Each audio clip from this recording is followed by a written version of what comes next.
This program deals with themes of an adult nature and is intended for a mature audience.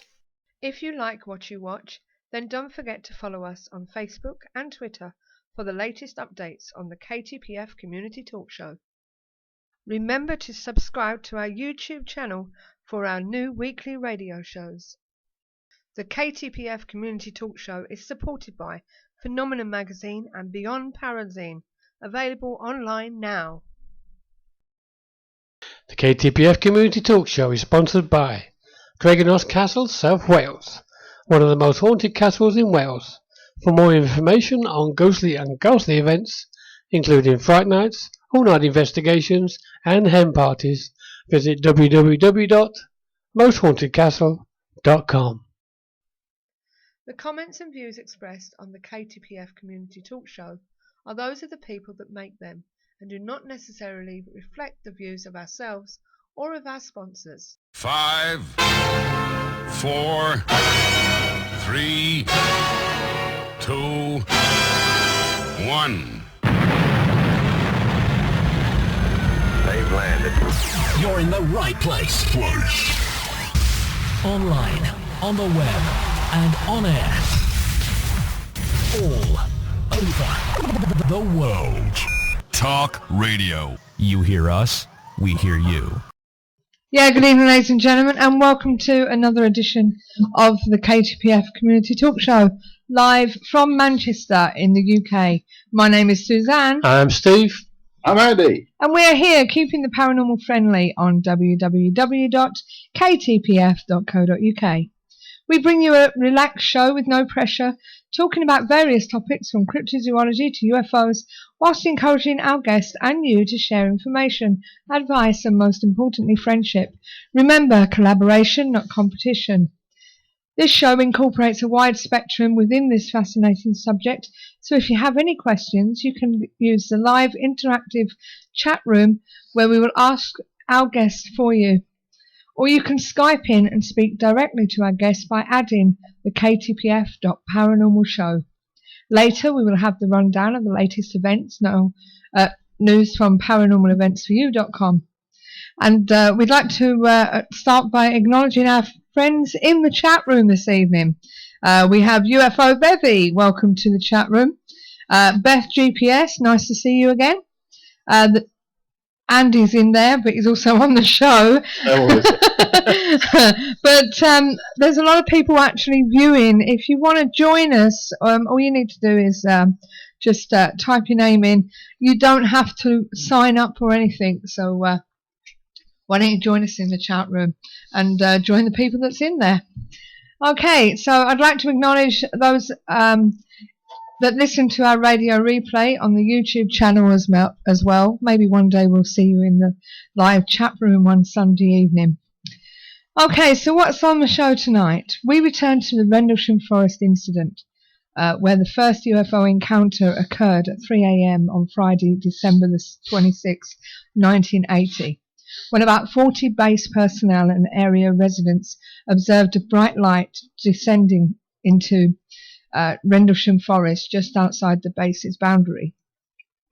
The following night, an unnamed female base security officer and her partner investigated the mysterious light. When it returned to the forest area, the craft shot a beam of light at their vehicle and disabled it before flying off. The craft appeared in the same area 3 nights in a row and at times aimed a light beam at witnesses, including the deputy base commander. Larry Warren was the one and only whistleblower whose actions first broke the story worldwide to the UK's best known and best documented UFO events. And he, along with researcher and author Peter Robbins, joins us again this evening to discuss exactly what happened over that 3-day event at Christmas 1980 at the joint USA-UK military base at RAF Bentwaters in England.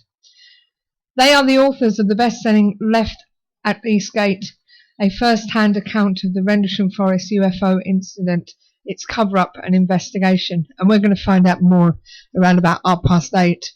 And the rain has just started to come down just then at the window. But first, over to Steve for the observations. Are you ready, Steve? I am indeed. Good evening, everyone. And there'll be your first one. Thank you. Here we go. This is a video purporting to show a ghost in Toowoomba. It has been shared worldwide. The surveillance camera footage shows a white glowing shape appear in the right-hand corner. The ghostly object walks up and down the street. It is posted on the Toowoomba Ghost Chasers Facebook page. Group founder Carly Samuels said it has been sent in anonymously. I haven't seen anything like it in a long time, she said. It has to be something. There's no other explanation that we can come up with. Ms. Samuels said the owner built their house on the land of a very old house next door. Where the spirit walks is where the old house had their pool. They are thinking someone may have drowned in the pool, she said. Ms. Samuels said the post had been shared around the world. For some reason it doesn't move right. So to me there is a good possibility that it is a fake, is what I said. That is that last bit. Yes, if you look at it, it seems to move as it should, and then all of a sudden it doesn't. So it makes you wonder why, I'm afraid. Call me skeptic, but Skeptic. thank you. Skeptic. Okay, so what's next? I'm just getting your link there for you. Evening, David. Evening, Alison. Nice to see you. Yes. Oh, the guys. Yeah, good to see you guys again. Right. Okay, what's next? Oh, we're getting a bit gruesome now.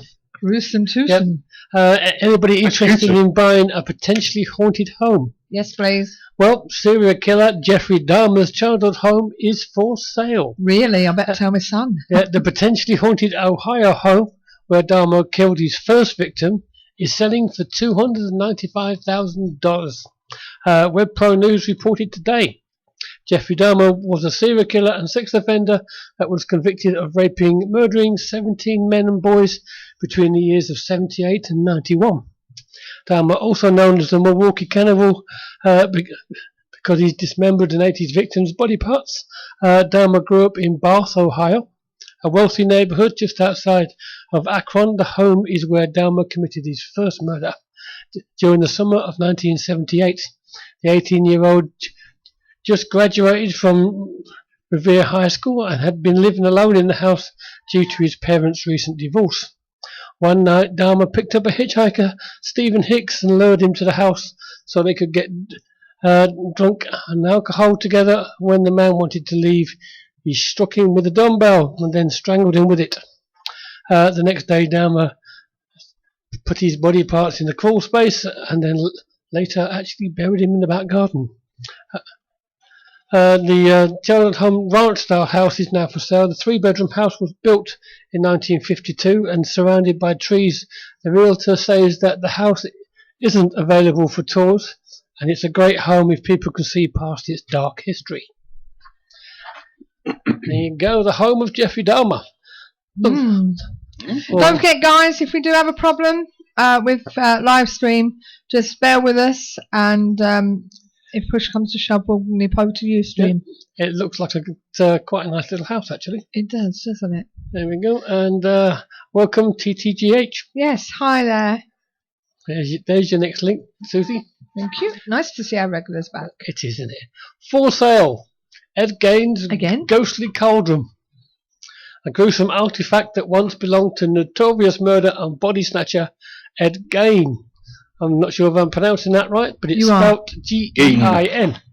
Gein. Yes. Hi, thank you. Amongst the various mundane antiques, the Pientica auction site contains a photo of a rusted, insignificant-looking old cauldron. According to the cauldron's current owner, Dan McIntyre, his grandfather purchased the cauldron from the Gein estate sale held in 1958. Along with some gardening tools. She painted the cauldron and planted flowers in it as a memorial for Gein's victims. The owner says it wasn't until 50 years later that he learned the shocking reality of the inconspicuous flower pot that ended up in his parents' garage. Hollis Brown, a friend of the owner's family, had been a neighbour of Ed Gein. After the police had finished photographing the crime scene, they were feeling sick to their stomachs, so he and another neighbour by the name of Howard Llewellyn helped remove the bodies and various remains. It was then that Hollis first saw the black cauldron in a shed crusted with dry blood and guts, inside tubs and barrels filled with what he described as bloody human entrails. When he saw the cauldron again years later in the garage, Hollis immediately recognised it. Pale and noticeably shaken, he told his son Carlos about the cauldron, saying what he saw, something he had not seen in 50 years, and wished he didn't remember where he saw it. The cauldron is listed on the auction site. For more information, found at Gein Cauldron up for auction in Wisconsin. See, I told you it's a bit gruesome tonight. Bit gruesome. Gruesome twosome, as they say. Best put a link up, so I'm going to mention that a little bit later. Look at best one now. Is that going to be your two penneth? It could be my two penneth. Could be your two penneth. Given to me by Beth GPS. Oh, Alison wants the cauldron. That's very sad. I'm not sure Ed Gein actually murdered anybody. He just dug up bodies and used the bits and pieces to make lamps and cover tables and stuff along those lines. Yes. Mask, right. Very weird fella. It's weird. It's not the word. Wasn't he the subject of Silence of the Lambs? Sort of. Buffalo Bill was but he was killing and then skinning, so that was hinted in there. But also, rather more famously, Leatherface of the Texas Chainsaw Massacre is based on Ed Gein because he was making a mask of skin. Right. Buffalo Bill was making a suit of skin, but women's skin to pretend to be a woman. Okay. Is this your fifth one? God, you're flying through these. Am I? A castle said to be haunted by the ghost of a murdered cardinal could be yours for 1.65 million. Ooh, should we come together, guys? Stunning Ethry Castle near Arbroath, Angus, was once home to Cardinal David Beaton, who had a reputation for the savage persecution of Protestants in the 16th century. The cardinal got his comeuppance when he was butchered by Protestant nobles and his mutilated body was hung out of a window. See, told you it was gruesome. Spine-tingling legend has it that the ghost of the cardinal can be heard at night as he parades slowly around Ethric, hindered by his gouty leg, and recognised the unmistakable thumps as he drags it along behind him. As well as supernatural lore, the castle boasts a secret staircase to a chapel, numerous ornate public rooms, tennis courts, outdoor swimming pool, and a walled garden. The majestic sandstone pile was built in the 14th century by the abbots and monks of Arbroath Abbey. A small chapel and the cardinal's sitting room with its secret staircase to the great hall above still remains. Beaton, who became the Cardinal and Chancellor of Scotland, was a powerful figure in the Catholic Church. In 1545 he arranged for the arrest, trial and execution by burning of Protestant preacher George Wishart. It was this that leads to the Cardinal's demise. When just 1 year later the Protestant nobles extracted their revenge. In 1546 a group including Fife, Lard, John Leslie of Parkhill, who was angered by Wishart's death, managed to get to Beaton, killing his porter. The Cardinal was murdered and his corpse mutilated, hung outside the window for all to see. Shortly after his death, Beaton's ghost was seen wandering around Ethry along a dragging noise of unexplained footsteps. Sightings have been concentrated on the narrow staircase that leads to the secret doorway in his old bedroom. The Cardinal is not the only ghost to believe to haunt the castle. Guests at Ethry have also reported hearing the cries of a child at night, followed by the sound of a wheeled toy being pulled across the floor. Legend has it the secret room was discovered by a new governess of the castle after being kept awake by sounds of a boy crying. After breaking into the bricked-up room, it is said the skeleton of a child was found lying on the floor next to the remains of a little wooden cart. As well as being known for its supernatural activity, Ethry has been home of many noble people over the years. In 1665 it was bought by the Earls of Northesk and is said to be the inspiration for the fictional castle of Knockwinnock. in Sir Walter Scott's novel The Antiquary. Later it was restored by the chief of Forsyth's clan, Alistair Forsyth, and served as the clan's seat. There you go, Etherey Castle. Interesting. Doesn't look much like a castle as we know it, does it, when you look at it? But Well, exactly. What does it feel? Well, I think we should get together, guys, and buy that. We can rent it out for ghost investigations. You know, we'll soon probably take us about 200 years to earn the money back. You never know. It might be about that. Yeah, well, I don't think we'd do investigations. We'd get people in there for the whole week, charge them a couple of grand a shot, for the whole weekend rather. Now here's a funny one: the girl who married a ghost. Okay. In this most unusual story about a ghostly desire, a fiancé returns to claim his living bride. Was it the delusion of a woman unhinged by grief, or a ghost determined to marry despite the poet's assertion that a grave's fine and private place, but none, I think, do embrace? Wichita Can, October the 10th, Bessie Brown of Cameron, Oklahoma, is married to a ghost. Furthermore, she and her spectral husband are living together in a 5-bedroom cottage. The wedding took place 1 week ago, and the bride and groom moved in at once into their new home, which Miss Brown had furnished with her own money. They are as happy as any young married couple could be, and the persons who pass the house can hear them talking and laughing just as they were both in human form. This is the strange romance ever known. Bessie Brown, a wealthy parents, high social standing, possessed of many natural charms to make her one of the most beautiful girls in Oklahoma, married the ghost of the man she loved. She is not demented. Her mind has been tested. Her brain has been examined by specialists, and her actions have been watched carefully, but no trace of insanity can be discovered. Therefore, her parents agree that she must be wedded to the apparition, something which she imagines she can see and know, but which no other human being can recognize. This is what her father says about his daughter's queer actions. Bessie had been brooding continually over the death of John Allen, to whom she was engaged to be married.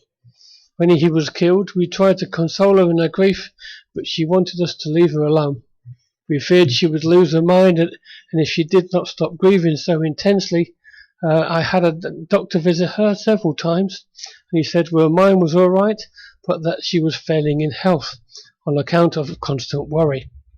This was a year ago. About 6 weeks ago, Bessie brightened up so much that we feared she was under the influence of some drug.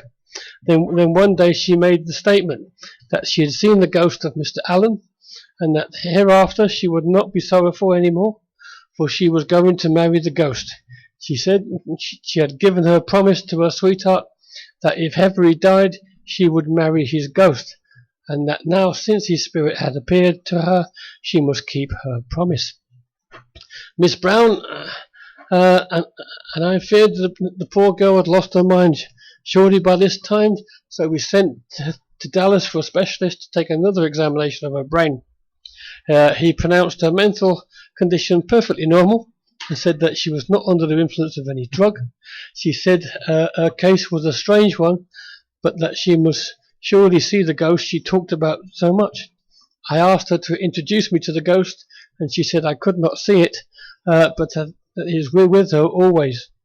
She talked reasonably about it. She seemed to know that we thought her insane because of her strange declarations, but insisted that she was actually going to marry the spectre. She called upon our minister and asked him to perform the ceremony.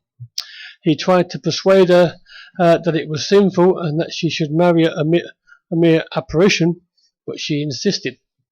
The minister went with Bessie last week into the graveyard where her lover was buried, and at midnight the ceremony was performed, which united her to the ghost of the man whom she had promised to marry 2 years ago, but who was killed in a railroad wreck just a few weeks previous to the wedding.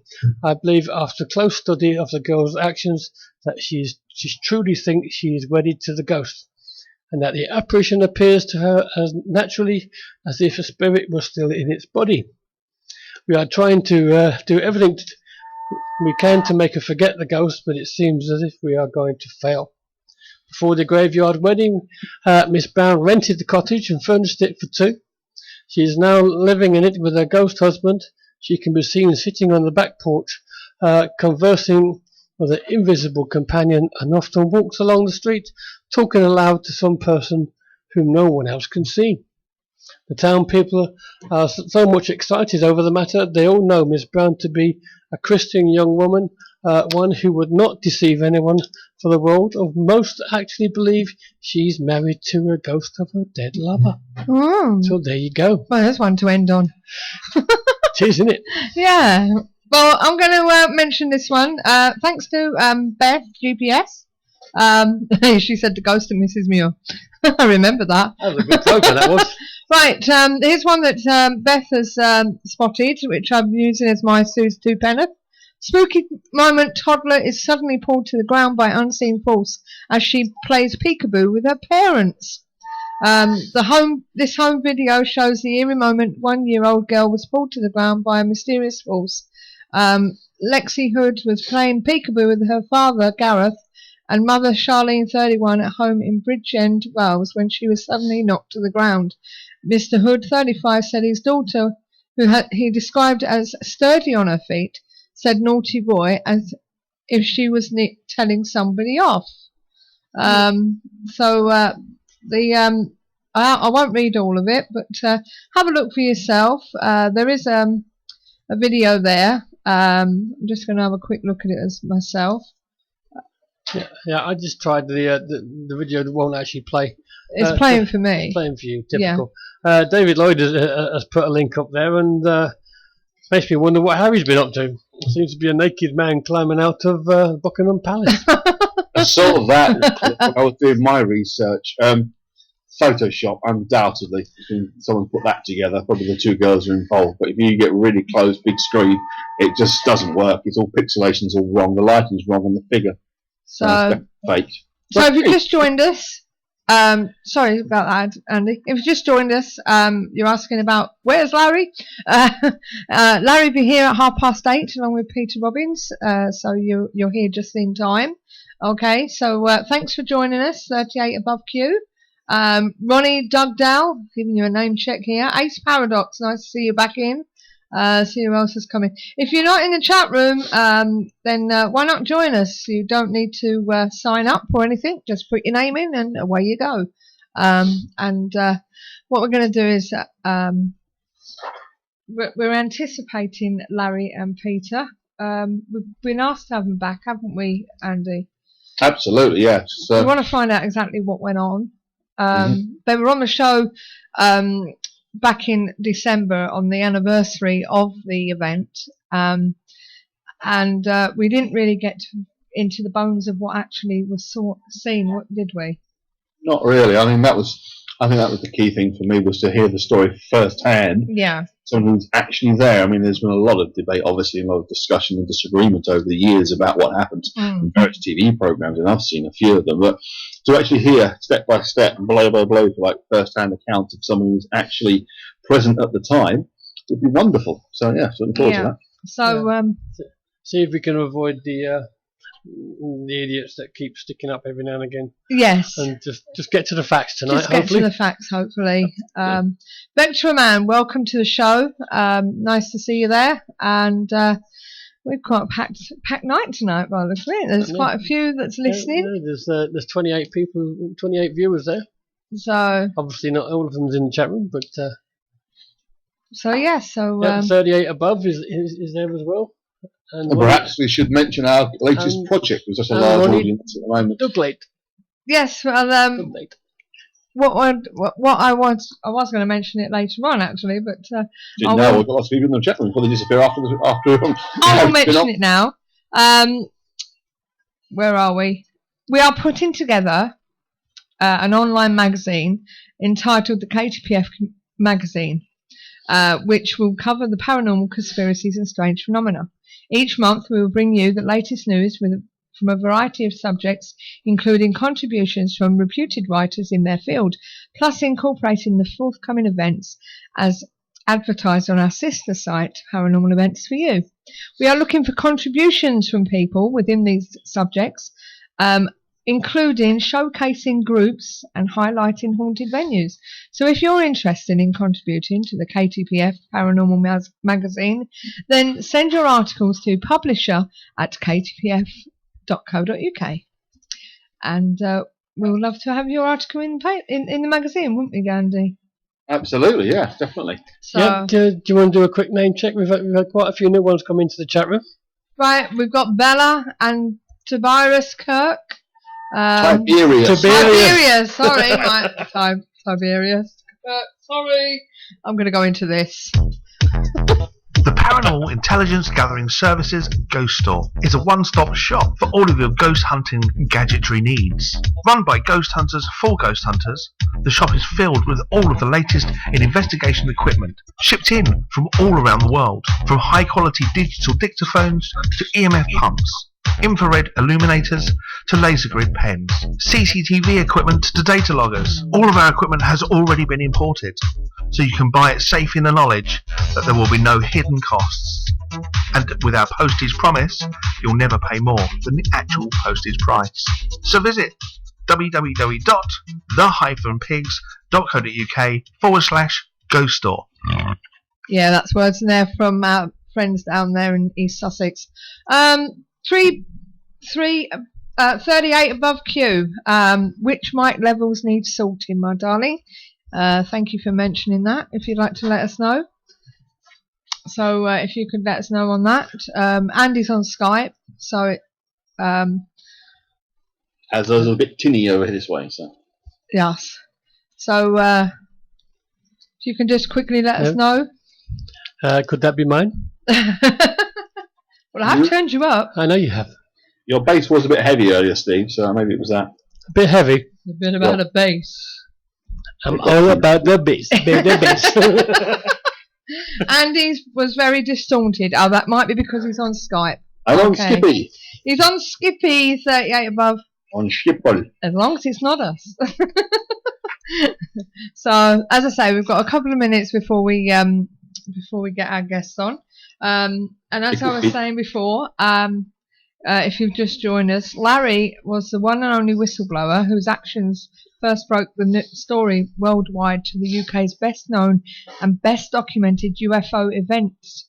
Now, known now as the Rendlesham Forest Incident, it was actually called the Bentwaters Incident originally, until a book came out by a young lady who escapes my mind. Perhaps Sasha can tell me if that's Sasha, who I think it is. Tracy, somebody I think it was. But originally it was called the Bentwaters Incident. Yes. So yes, and Larry got together with Peter Robbins, and they wrote a book. They are co-authors of the best-selling Left at Eastgate, a first-hand account of Rendlesham Forest UFO incidents, its cover-up and investigations. And what we're going to do... No, Tracy. No, Tracy. Okay, I thought it was Tracy somebody. my mistake. Right, okay, so what we're going to do is, without any further ado... There you go, she's put the name up for you, is Jenny Randalls. Jenny Randalls. Right, okay. There is no Jenny. Oh, all right, okay, sorry about that. Right, okay, I don't know where I got Tracy from then. Right, Jenny Randalls. And I know a Tracy. Sasha, is Larry ready? So, Woodbridge 548, served with Larry in the UK. Very welcome to have you on the chat room. So, it was on Woodbridge that night. Someone else was on Woodbridge that night. He was on Woodbridge that night. Right, okay. Cool. Any chance we can get him to ring in? Oh, maybe, yes. Let's see if we can add Larry and Peter to the show. This is where my technology gets scary. I'm frightened of losing people when I do this. Right, there's Larry. So we'll add him. And then we'll try and add Peter. Right, see if I can find him. Nope, everything works okay. Robbins and Peter. Larry, are you with us? Peter, are you with us? Andy, are you still there? I'm still here. Right, okay, I've just lost Is anybody there? Hi there. Hi, is that Peter? It is. Right, I'm just trying to get Larry on the show. Okay. Nice to see you, Peter. How are you? I'm fine. And yourself? Not too bad, not too bad. It's very raining at the moment and windy, so... Sure. So I'm hoping the weather's better at your end. Okay. So, Larry, are you with us yet?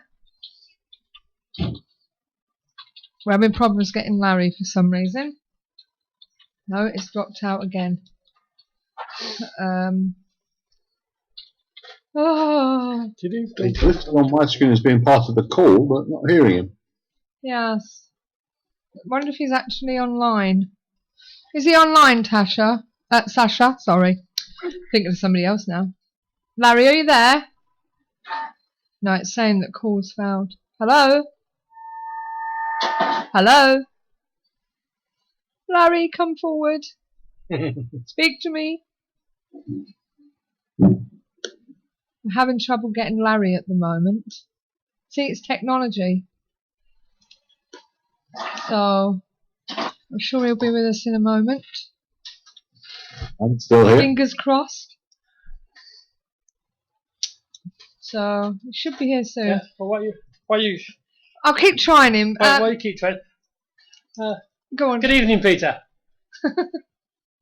Peter, can you hear Steve? I can hear you. Right. Yeah. Yeah, no, nice to have you back. Say again? So it's nice to have you back. Thank you very much. It's great to be back. I only wish I could be there in person. Okay. While we're waiting for Larry to come in, can you tell us how you two met?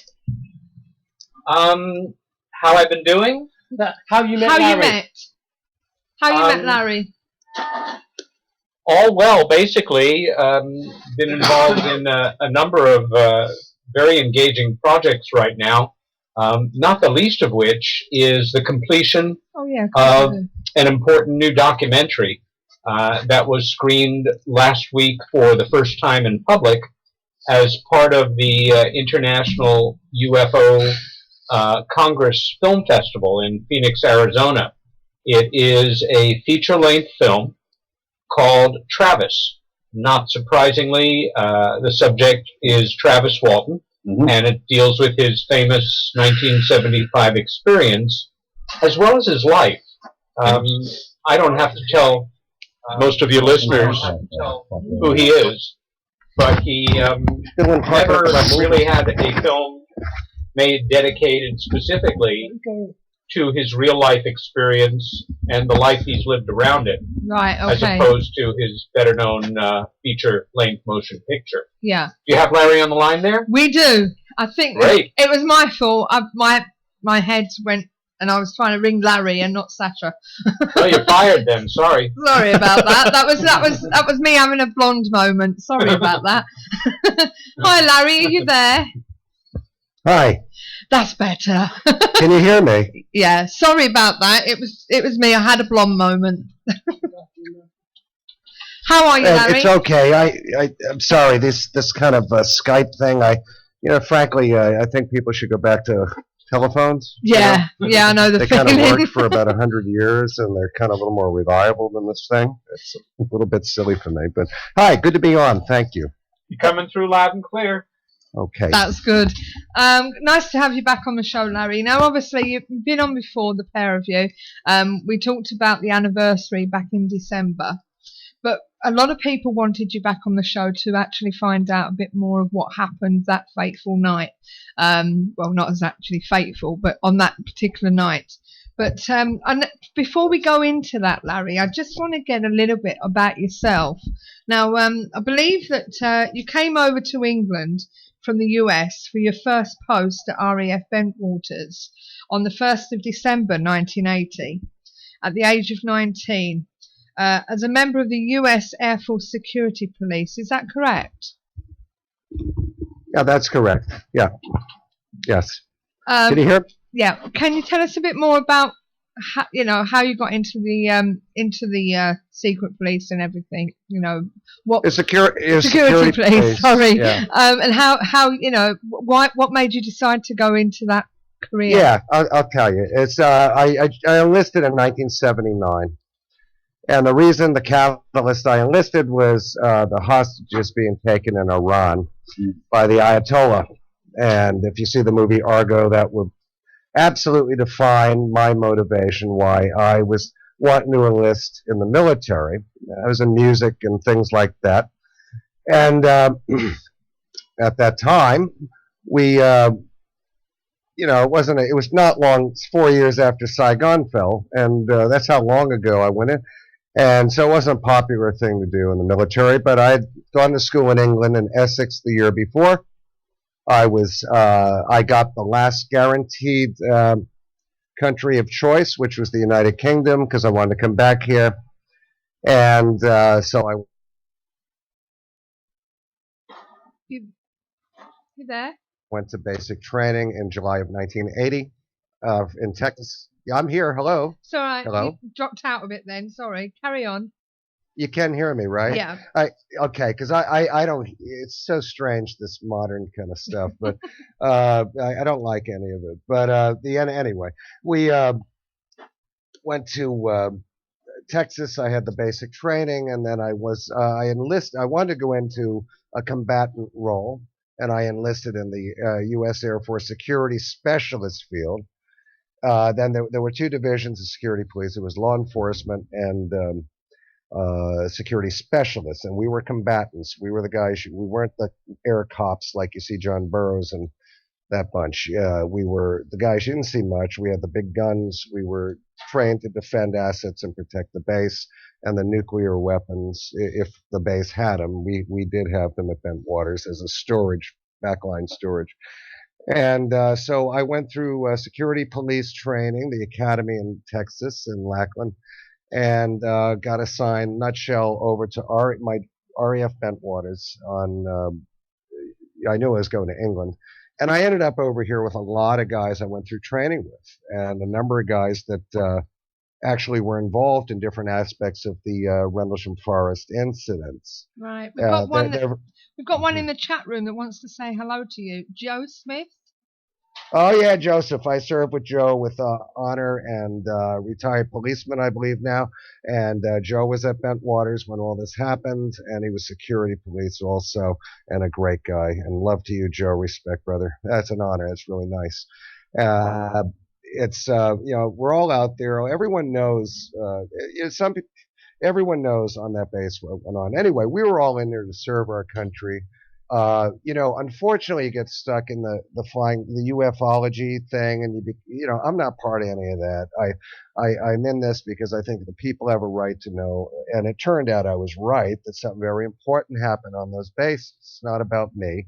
I just happened to be the guy that it accidentally, I didn't seek out this, the ufology game at all. I've met great people in it. I've met some of the most vile souls I most will ever encounter, even if I did a stint in hell.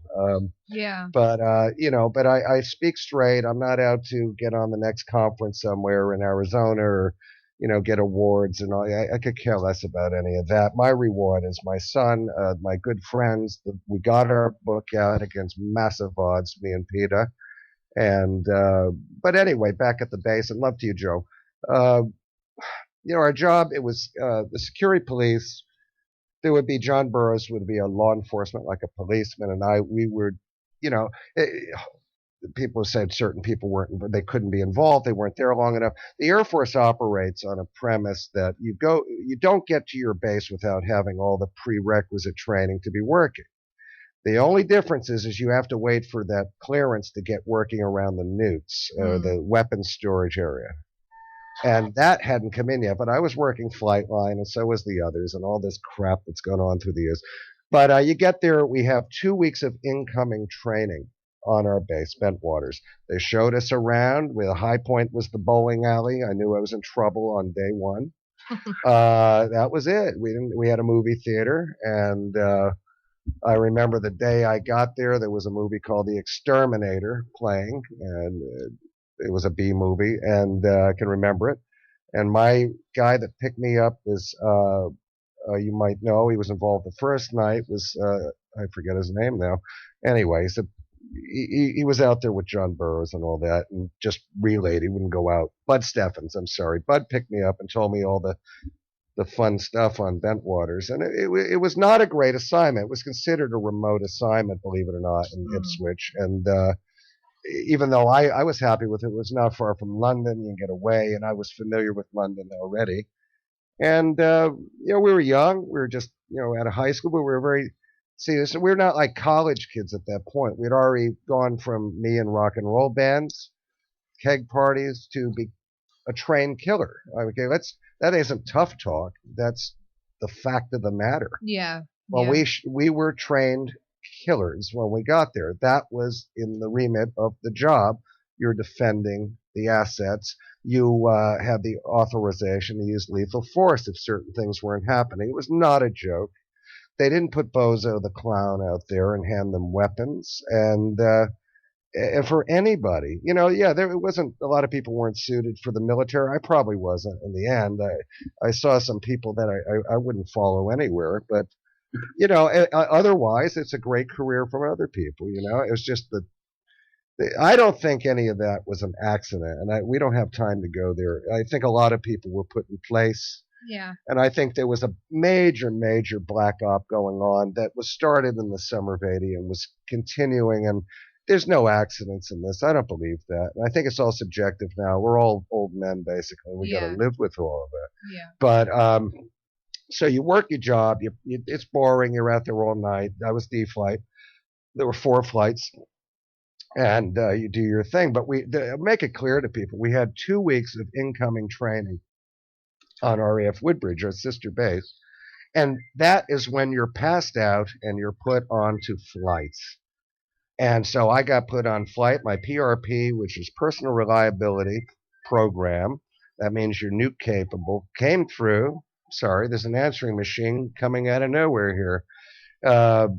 And we're in the, you're trained to be there, okay? And you're requalifying the firearms. And, it's not this, you get people like Holtz and, and a shameful individual. But the problem is, and for a million reasons, he should be ashamed of himself. That's not a leader to me, and yet he has a brilliant military career.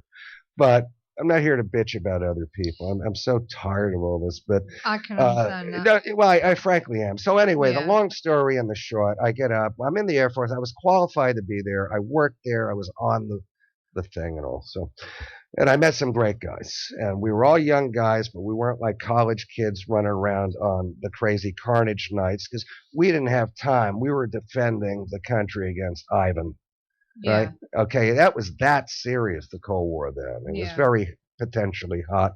This is not a joke. This is not fun. This is not a summer of love, like I say, always. This is some enjoyment for some people. It is not for me, and it's not, I don't think, for any real guy that went through it. And, this phone, I don't know what this is going. I'm in someone else's home. Forgive me. So don't worry about it, Larry. Don't worry about it. All right. But, the end of the day, I didn't know these incidents were kicking off, the first night. And I was not involved in the first night. I've never claimed to have been. Edward Cabanasack, who I came over with from training, remember when Holt used to say, hey, he wasn't there long enough to be involved? Well, Eddie was. He got there a week after me. What am I, chopped liver? So Ed was there, and, and I'm not going to get in. I wasn't with them. I don't know. Everyone's got their own view on that. I know something happened to all of them.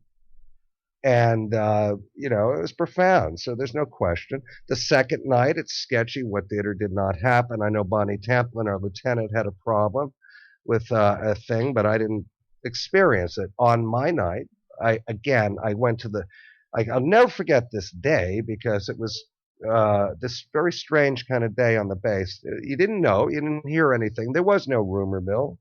That's false. I have friends that I've known since then. I went to high school with a few guys on that base that I ran into there that were a few years older than me. And I see them many years later, and they tell me, I had no idea. You never said anything to me even then. And they worked on the base. Didn't know anything about this.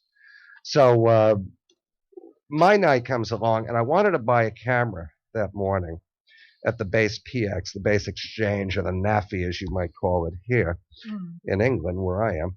And I went and got a Keystone 110 Instamatic camera, because the one I had before, the previous year, I lost it or it jammed or something went on. It's only 35 years ago, forgive me, but I got this camera, and it was kind of cheap, and we were going to Ipswich for the day. And I had some buddies with me, and they're all real name live people. Jimmy Harper was one of them. He had the car, and he'd been there longer. And we get to the main gate, and I snapped a picture of the main gate of Bentwaters. And sorry? It's all right, carry on. All right. I took a picture of the main gate, and it said alert condition. Okay, well, what do I know? It's an alert condition. I've been working the rotation on D-Flight for a week at that point, active a week and a half, I think. 6 on, 3 off, that kind of thing. So our flight was coming back on that night. It had been C flight beforehand, and some of B. And so we come on, and before I started our shift that night, I wanted to go check out a music store. Now, I'm thinking it was a Sunday, and I think England, everything shut down in England in that time in the 1980. Sunday, it was a dead thing here. Nothing went on. And we went to look at a music store, but there was a bus that would take you from Woodbridge to Ipswich free, and we missed it coming back. But I took a picture, it said alert condition. Okay, this is important. Then I took another picture as we were going through the back gate of Woodbridge, getting to the front gate of Woodbridge base, which is a bit of a drive, and I tested again, took a picture of an A-10. Now, then that picture, you guys, I know Steve Mara is familiar, and it's in Peter's Deliberate Deception book, I think, I don't know, of what turned out 4 years later, another guy named Mick Sayer sees this thing on my Facebook, and it turns out there's an exact object that I've described for 34 years, right? There it is in broad daylight near an A-10.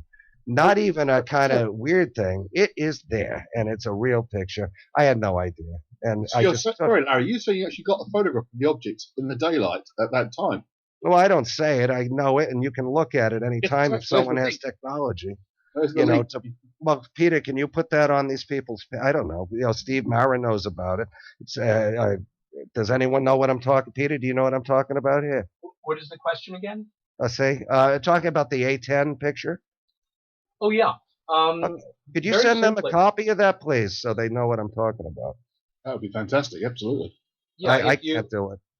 If you send me your email address as a Facebook message, I will send you these photos. What happened was, as Larry has said, perchance he bought his new Instamatic camera on that morning, on that day of the actual event. 12 hours before my shift started. Third night. And as anybody that remembers having film cameras will probably recall, one of the things that we would do, you run a roll of film through it early on to see how it goes. In Larry's case, he took some pictures, that were posed, stuff at the base. And then, as we do, he took a couple of innocuous pictures. In one case, it was a picture looking toward the Woodbridge base.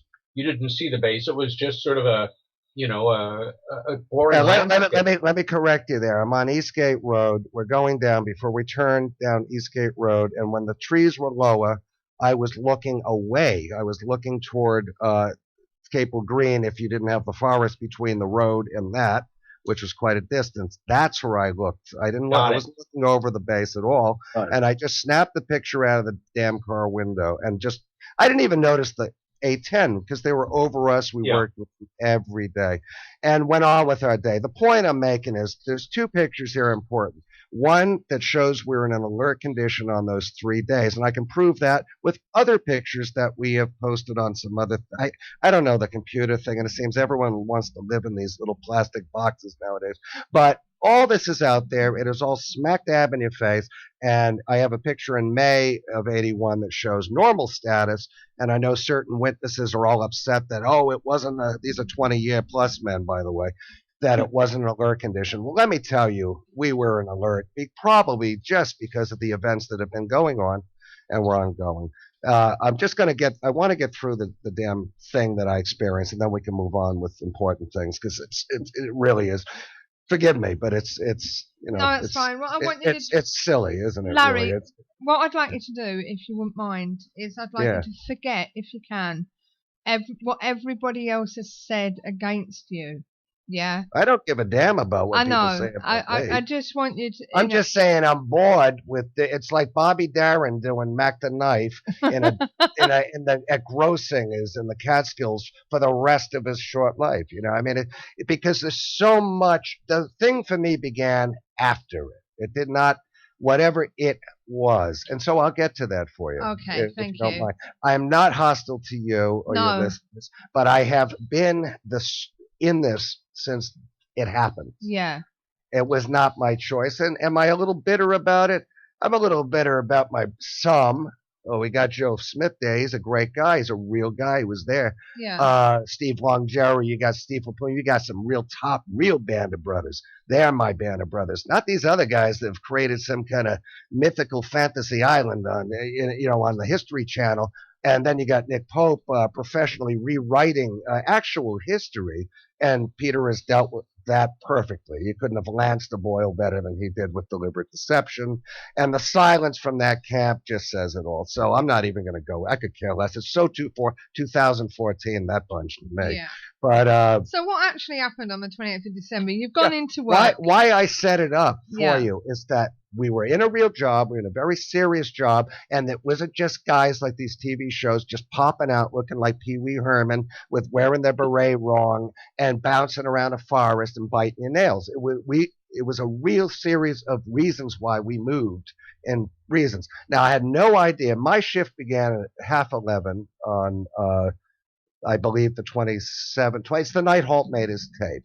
It's the same night. I was not with him, but it's the same night. A lot of things went on, and I will tell you some new things you might not know. Okay. But we go through guard mount. Here's another reason for the debunkers that like to say, we were high and on drugs, drinking, and all this BS that they try. And a lot of that came from frankly, the people in Suffolk back then. They probably didn't like the Yanks in their backyard. There was a lot of that issue with why Rendlesham was so hard to get over to people for so long. The Americans, if it doesn't happen in America, they don't care anyway back then. If it happened in England with Americans, they're up to something other than what it's alleged to be. And that's human nature, and that's all dealing with the Cold War, and who cares? But it's a big part of it, psychology with this and how people are. And sure enough, we go through guard mount, and you were inspected and you were checked by your flight chief to see if you're Copus Mentis to be carrying a firearm and working around nuclear weapons and very nasty bombs and all that kind of thing, and active aircraft areas. And you're protecting the base. You have an extreme responsibility. You might not think so, but you're not. They always say these young, frightened airmen. Well, we might have been young guys before that, but we were quite very different people when we got there. And that was what the breakdown and the buildup of training does. That's what it does. And doesn't that make sense? We were not this pop culture image that makes the peaceniks feel all happy and warm and fuzzy.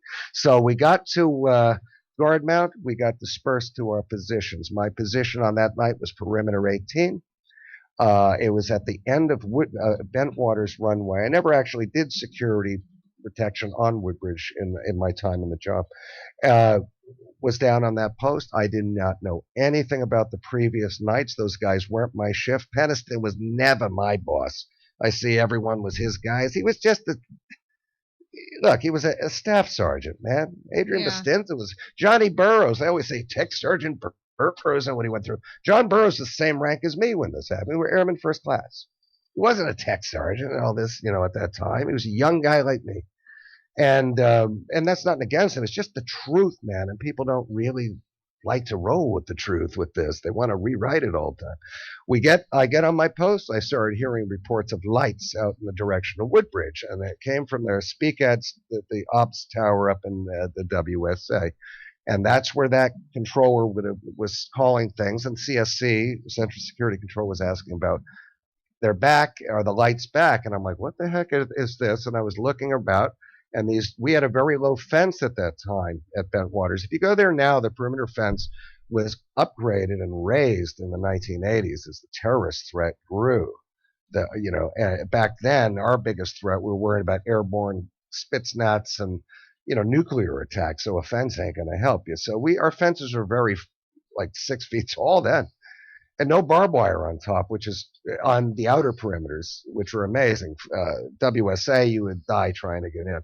But I'm on this post, and we have to radio in every so often, and I'm looking, and all of a sudden I'm told to deactivate my post. Lieutenant Bruce England, who was a former Marine, if I remember, or Army, I forget, and Bruce came up. They said, Airman Warren, deactivate your post. Lieutenant England's going to be at your post soon. Well, Sergeant Bastinza was driving the pickup truck. All this has been verified by Bastinza, Bruce England. They picked this up. There were other individuals. One who's on my Facebook, I'm going to name him anyway, but a retired policeman. Yeah. Now, and a few others. I have to respect. There's a reason these people don't bother. Believe me, every good one. And we got in this pickup. It was a bit cold, Didn't know what we were doing, and I was kind of at an alert man position. My post wouldn't have been manned in normal conditions anyway. So when I have other people that were there saying, well, we weren't alert, I beg to differ. And I've got photographic proof anyway, so live with it. We moved off to the motor pool on Bentwaters, and we picked up, there was not only us doing it, we had not a ton of vehicles, but there were a few pickup trucks and an LE car, and they were gassing up, and we're getting these light-alls hooked onto these pickup trucks. They lit the aircraft as they were refueling on the tarmac. Never dealt with them. They weren't something we ever worked with. And there was problems with the meters and all these weird things going on. The vibe was weird, and people were looking for the base CO, base commanding officer, and they couldn't locate him. It was all coming over the radios. And we moved down to the main gate of Bentwaters, and there was a few vehicles there, and we took off. And we turned just before Ike and went through this back narrow passage, and we got over to Woodbridge. There was a roadblock at the end of Woodbridge Flight Line on the road as you're going down, not Eastgate Road yet. The road was very rarely used late at night, particularly at this time of year. There were some flares in the road, 2 or 3, I think. And we stopped. There was a Ford Cortina. There was a woman driver asking one of the security guys on the street, and he said there might be unexploded ordnance, and they were looking into it. And they asked her to turn around and go the other way to Woodbridge Base. So she was a dependent. And I can remember looking off the back I was on the right side of the pickup as we're going, and I'm looking down, and there was this little girl asleep on the back seat, and with a blanket on her. So, and a very clear image of a white Ford Cortina. She was an English woman. And we went past that and got down, and someone said in the front, I think it was Sergeant Bastinza, where are we supposed to go? And the secondary point where Eastgate, the road down to where John Burroughs began his thing and Steve LaPlume, there was another guy, and they said, turn left after Eastgate. And that's where our book title came from. It just left at Eastgate. It was the last sane instruction I've ever had in my life, because it's changed so quickly. And, we went down. I was not familiar with the forest. Forest very dense at that time. It was a pine forest. I didn't know its name. Rendlesham, had no idea. And it was just the woods, And I knew they carried out training exercises in there sometimes with the Royal Army and the Territorial Army and all that. And I looked forward to maybe getting involved.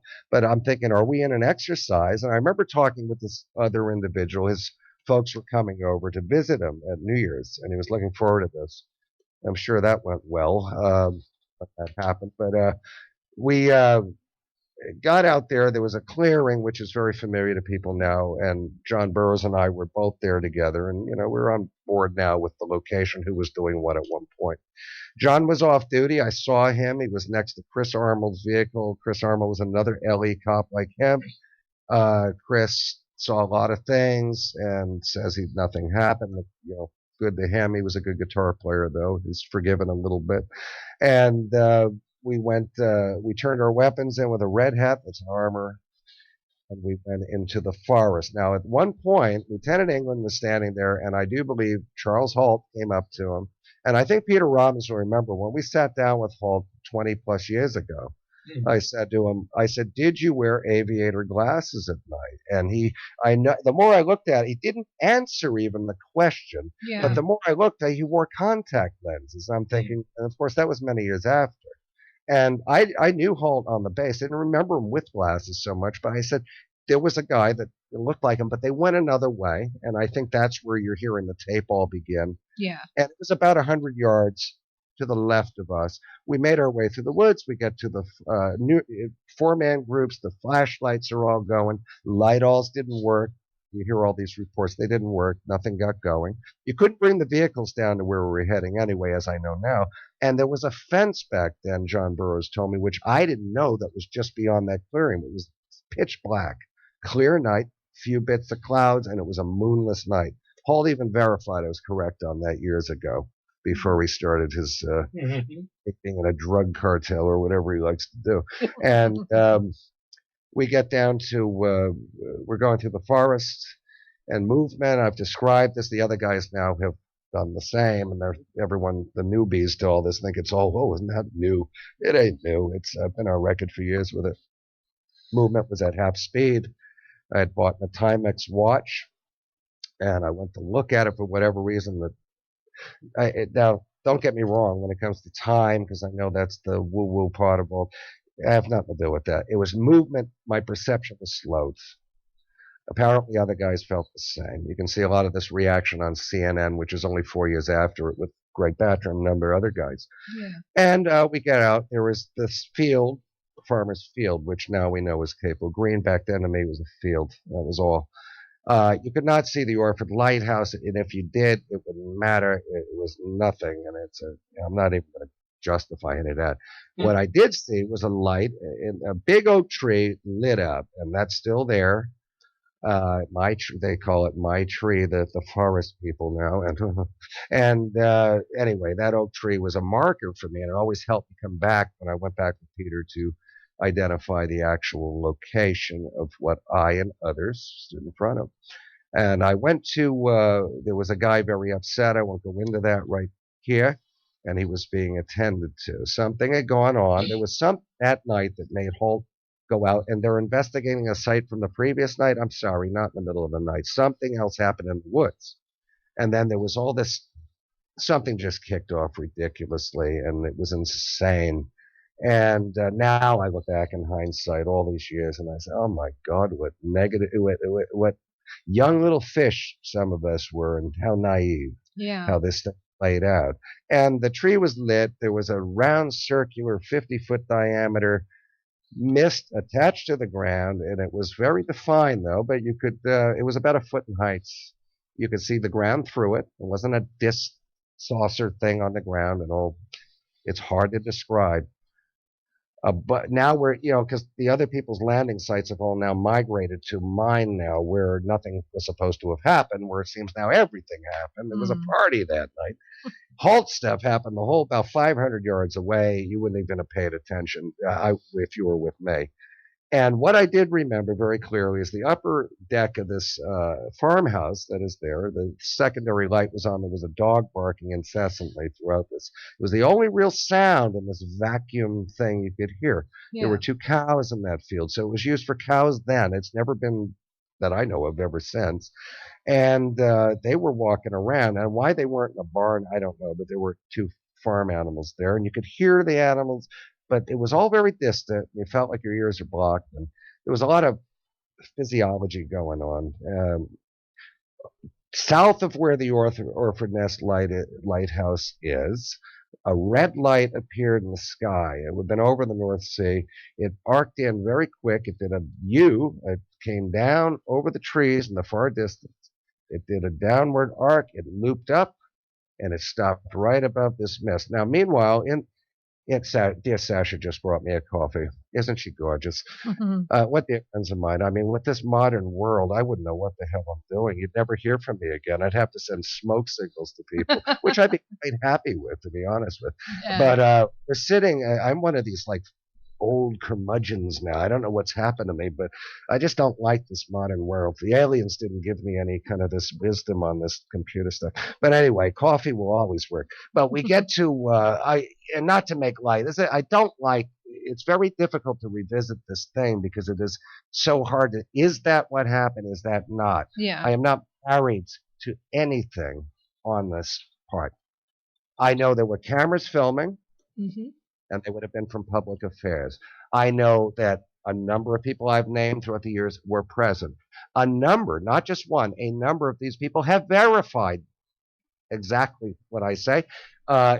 Maybe withholding on a few things, but that we were all there, that this went on, that this happened. In fact, even though if you read the Georgina Brunei's book, God Rest Her Soul, in fact, I think she would be one of my biggest allies in the world right now. Of course, by now she would have. And we were there, we were close when she died. So but there were a lot of, I'm a difficult guy, and as Peter, but there's, and for every good reason, you're rather defensive once you dig your grave with this and jump into it until UFO land, because you're a commodity, you're a thing, and you're this. And, in actuality, we're all human beings, including Jim Pennison. And I was kidding there, but he is a human being. We've all paid a price one way or another.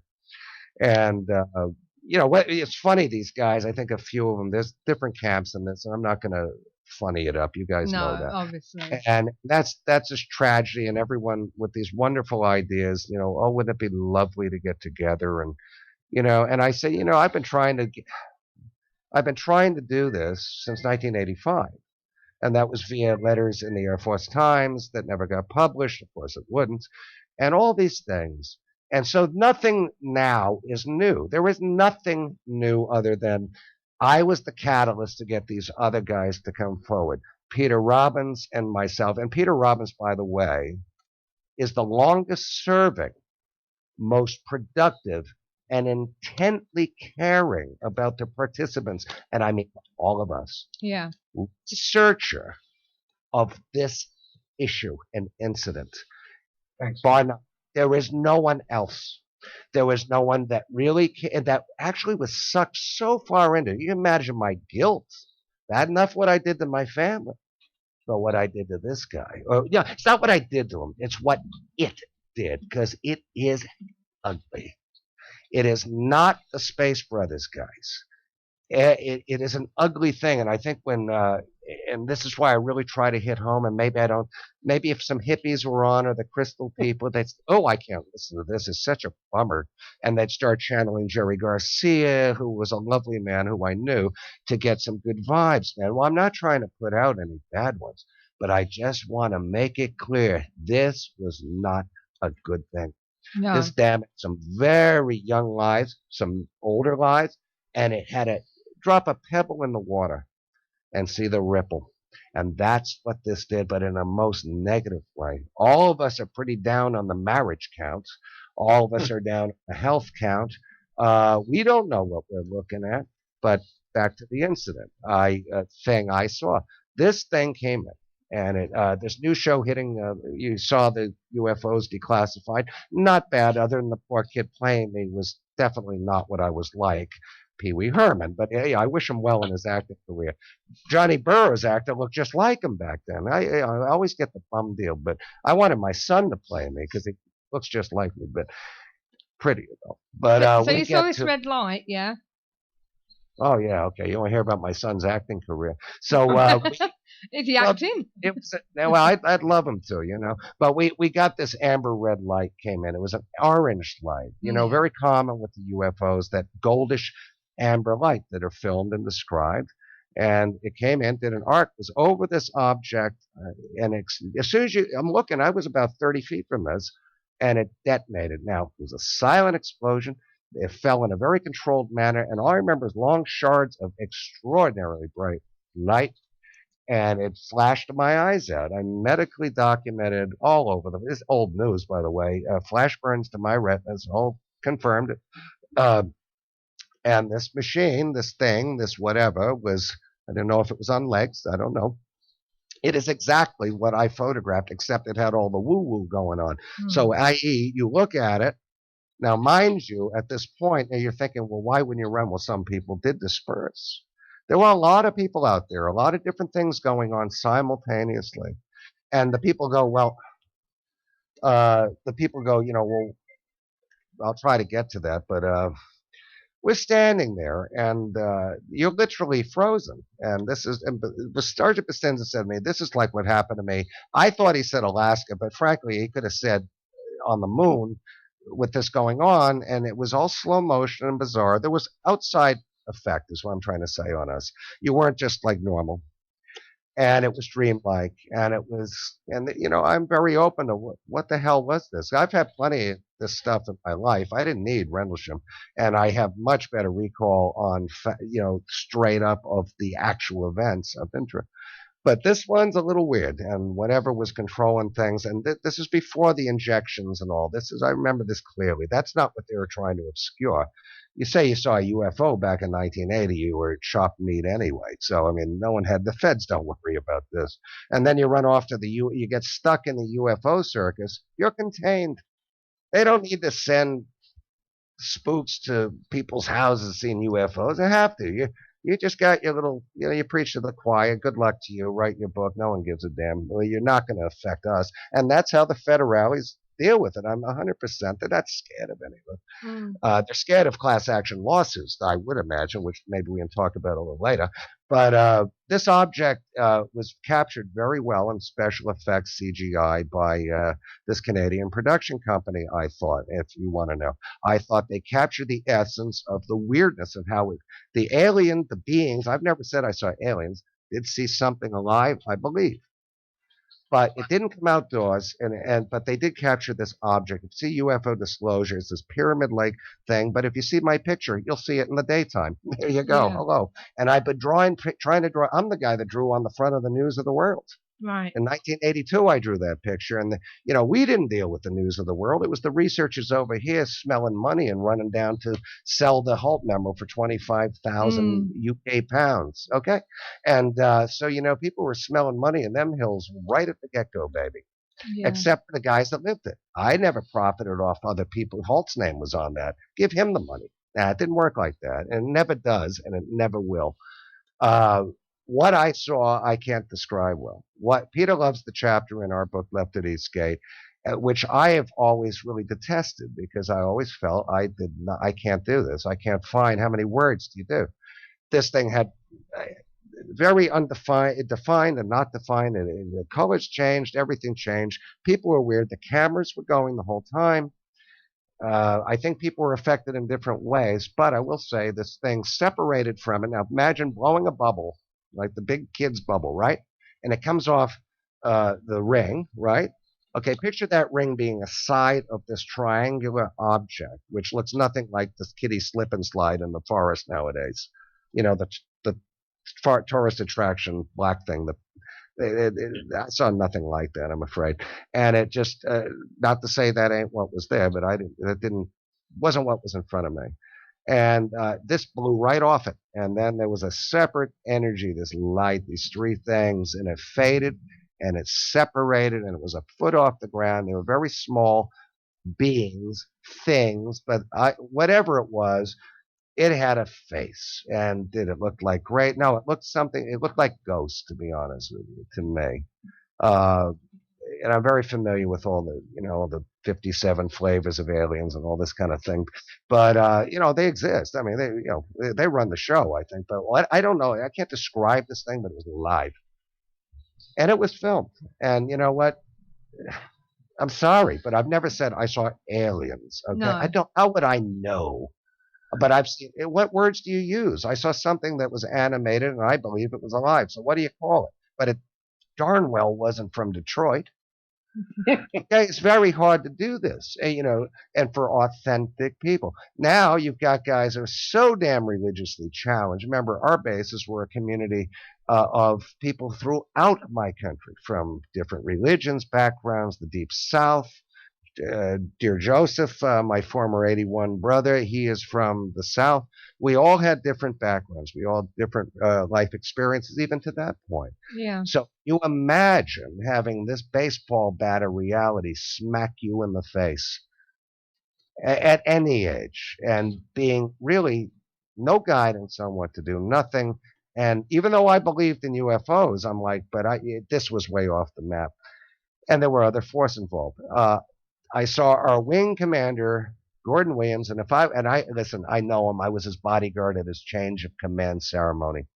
And you know what? We wrote this in our book. And in America, there's a libel law that if you misrepresent someone or put them in a position that they were not in, that could be detrimental to their lives, they can sue you. You see, they can take damages from you.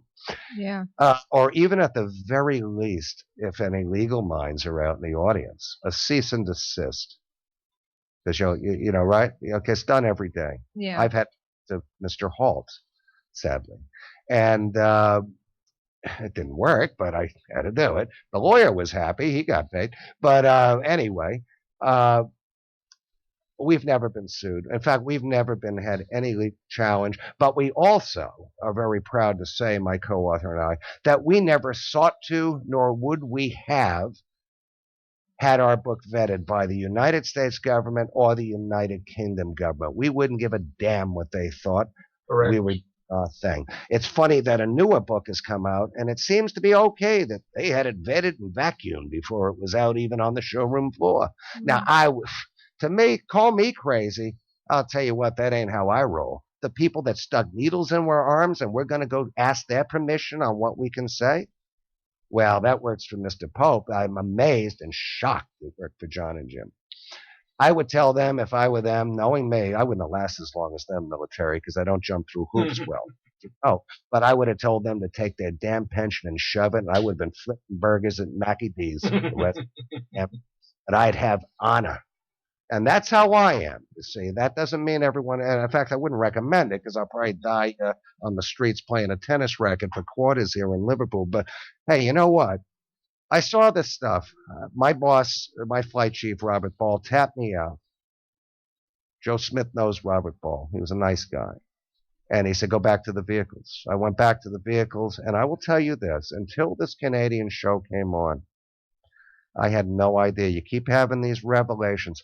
Well, Johnny Burroughs' story, part on the third night, was dealt with on the episode I'm on as well. They did a fine job. Now, people have said, well, how can Burroughs be with Bustinza when you're with Bustinza and others? And Bustinza summed it up in an open letter to Ronnie Dugdale, and it was allowed to put it out. And it's very public, and I'm sure some of you folks are familiar with it, and everyone should be. It said Larry was there. Mm-hmm. John was there. I was the NCOIC of that night, and I was all over the place. Now, I left the place. Sergeant Bustinza stayed behind, as did a number of others, but some did not, and I went back to the vehicles. Isn't this funny? I don't remember, and I don't remember how. I think in the book, I might have tried to, just fill in a blank here and there. I don't remember this. I don't remember getting from the forest to Central Security Control where I turned in my weapon. I remember doing that, and the sun was up. But this event was happening to me about 1 or 2 in the morning. What happened all that time in between? I don't remember any of it. Yeah. Now, funny enough, John Burroughs, something I didn't know, but it's on the show, and he says, this is after I left. That's where Johnny was still back at the cause, and I know that. So this thing happened to him after, and he got out near Halt. Halt was not running my show. It was all going on. And John gets out there. Adrian's with him, and John approaches this thing on the ground, and a lot happened there. It's for him to deal with. And it did happen. And Adrian was pinned to the ground and all. Well, funny enough, I didn't know at that point that they go, well, what happened after that? He goes, well, I went to head back to the base, but I don't remember the next 14 hours. So I'm thinking, oh boy, that's not just me. That's a bunch of guys. It's just wiped out. 14 hours for him. But back to the base, turned in the weapon. It depicted it finally in this Canadian show. I called my mother, Joanne, whose birthday is on Wednesday. Happy birthday, Mom.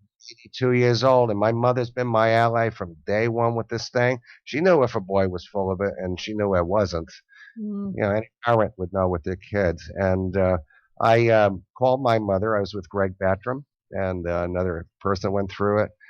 And this was what my impetus to call my mother. I went to the chow hall. We were not debriefed instantly. The sun was up. It's not nighttime like they show in this Canadian show. It was in the morning. The sun was up. I was feeling ill, probably from the effects to an unshielded nuclear device. See, John Burroughs' injuries are not indigenous to himself alone. There's many of us, and we are many. And I went to call my mom because Jim Peniston, who says he wasn't on base on the third day, the morning of the, would have been the fourth, was sitting at the security police table, and he said, and he's verified this. So he said he was just looking out for me, and I said, "Please stop looking out for me, Jim." His kind of looking, caring nature, I can really get by without. God bless his soul. And he was at the end of the table, and Steve Longero, who's a friend, a person, and a witness, and a great guy, said, "What happened to us?" And I said, "What the hell F happened to us?" It was the F word. And Jim said, "Warren, shut the F up." And I literally, and I depict this in the book, and he didn't challenge that happened, but he says he was on the base. He was. And I literally had a desire to jump him, which wouldn't have been a good idea. It was a staff sergeant, and, it wasn't good. And maybe he was trying to look out for me. I didn't know what had happened to him. I mean, the guy did go through things here. Don't get me wrong. Yeah. You have interpersonal issues, and there's things, but I would still, because I'm the biggest asshat I've ever met, I would still catch a bullet for them guys. Mm-hmm. It's that funny. I don't think they'd catch one from me, but No. that's how I am, and I'm proud to have a son that's got a very similar nature. I'm nothing special, but I do have a way, and because it's just got to be that way. And I called my mom, got cut off. That's depicted on the show. My mother's friend Sue Hickerson was in the house. She was still with us, and they'll never forget it. And then I wrote a letter to my mother, and I think, Steve, is Steve with us tonight? Steve Mara. No, he's not with us tonight. Wonder why he just wasn't answering me. Okay. Like no, I said, it's I'm just an you actor. and Peter and us, I'm afraid. Oh, it's all right. I'm sorry. How strange I can be at times. But anyway, he was, my mom knew. And so I had blasted this over a phone. There's a guy, Paul, who's another security guy. So I called my mother too. Say, we all start getting who called our moms first, right? Mm. And I'm sure a lot of guys do. I call my mom. But what I did do, which has become a historical record, Gary Hazeltine, it actually, and God bless Peter, we were pressed to do so much with our book in so little time and so many resources over 9.5 years, 10 years, is that I wrote a letter to my mother on the 6th of January depicting so much and then so little. And it is the only and the first and the authentic original only document describing, forget the statements. No one's seen the originals of anything you've seen in books, even from the original first. Nick Pope always goes, I rely on witness statements. Well, all he's got is 3 from the first night. No one, you don't have Adrian Bastinzas. You don't have Lieutenant Englands. You don't have Robert Balls. You don't have Steve Longeros. You don't have all them guys, Mark Thompson. The list is so long. You don't have them statements. So are they no good? You got to watch these federale guys, I'll tell you. And I like Nick. Don't get me wrong. I was so disappointed in the guy. It's a shame because if I wasn't a guy I knew, I'd say go blow it out your pipe, right? But we knew Nick for many years and good friends, and we've been down that road, haven't we? And Peter dealt with it. It embarrasses me, and it's just so standard in this. You got Linda Howe. Didn't want to touch this thing. The famous Emmy winner didn't want to touch this thing, didn't want to know. Hey, listen, man, that woman played a game with Peter saying I did an interview saying I made the whole thing up. Peter believed it because they really worked on him and Burroughs. Mm-hmm. Her Burroughs. And, and it turned out it was one of the best interviews I ever did in 1985. And that I went up to that woman in 2010. Why did you do that? And she goes, oh, I've always stood with you. I go, let me tell you, you've erased me from any accounting you do on this. I said, you're a circus sideshow lady. That's all you are. Leslie Kean's another one. And there's a good reason I say it. And like I said last night, I love Bud Hopkins. He's a dear friend of mine and was for almost 30 years. Peter, longer. Peter worked with me. Okay. And all I can criticize Bud Hopkins, my dear friend, for is that he did not choose women very well for the end of his life that had his best interest and reputation at heart. But he's a mensch. But unfortunately, there's been so much ugliness. I could write a book on it, and I know why Rendlesham turns off a lot of, very sane, normal people that go, wow, there's so much ugliness and interpersonal garbage. Well, there is a reason for all of it. It's not that it's. I have only stayed around this thing simply because I always find I'm having to correct rewritings of, and this has gone on far before Nick. I mean, it's gone on for the beginning. Whitley Strieber said I should write a book in 1985 because I'd already been misrepresented in a few books. And the very first book, by the way, folks, was not Sky Crash by Jenny Randles, Dot Street, and Brenda Butler. The very first book with an account of the Rendlesham Forest incident in it was called Clear Intent by Larry Fawcett and Barry Greenwood. And that was where they gave me a pseudonym called Art Wallace. I never used it. I never liked it. I just didn't want my name used until others came forward. I was the only guy, and I was the first guy. What happened is the next night we were grabbed, debriefed hard, shown, well, a normal debriefing, really, if you go through a UFO debriefing, shown film footage. It's all recounted and left at Eastgate, better than I can do it here. And then things got very ugly on that base. I wrote my mother a letter. She responded. The letter predates the Halt memo by a week. And looks like Halt did the memo based on my letter. And I was so worried they were going to steal it. Now, Gary is supposed to be having this thing analyzed. Of course, Bob Salas has looked. Yes, it's all the APO postmarks. Everything is right on it. It's the letter I wrote. I remember writing it. And it's very important. And I think a lot of people get kind of angry that, I have all this kind of ammunition. Yeah. And they everything, even though it could help the whole thing, it's not about helping me. It's this ego trip, man. And this is what Rendlesham's all about now. And I could see it with researchers, some of them, but it's a shame it's really so prevalent with a few of the shining lights of the History Channel. I'll leave them names out. But it doesn't help it. We should all be together. Yeah. And when they put forth these kind of ideas and then hijack and then assassinate it, and that's happened a long time ago. Anyway, long story short, it's all recounted and left at Eastgate. I saw things. It was very brief. Yeah. Then I went through a horrific thing with narcotic intervention. Other guys did too. Halt verifies it.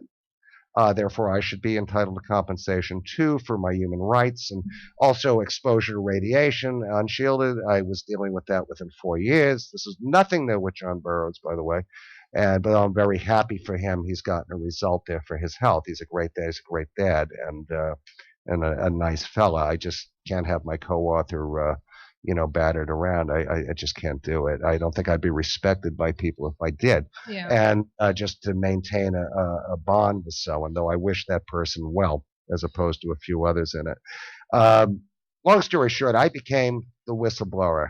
I don't believe, and if I don't say it, I don't think many do, I don't believe really in the history of modern ufology. I don't think anyone ever actually did what I did that was authentic. Yeah. As quick as I did it, that led to so much evidence of what that claim was coming up to be true. I don't think anyone did it. I'm very proud of that. I wasn't set out to do it.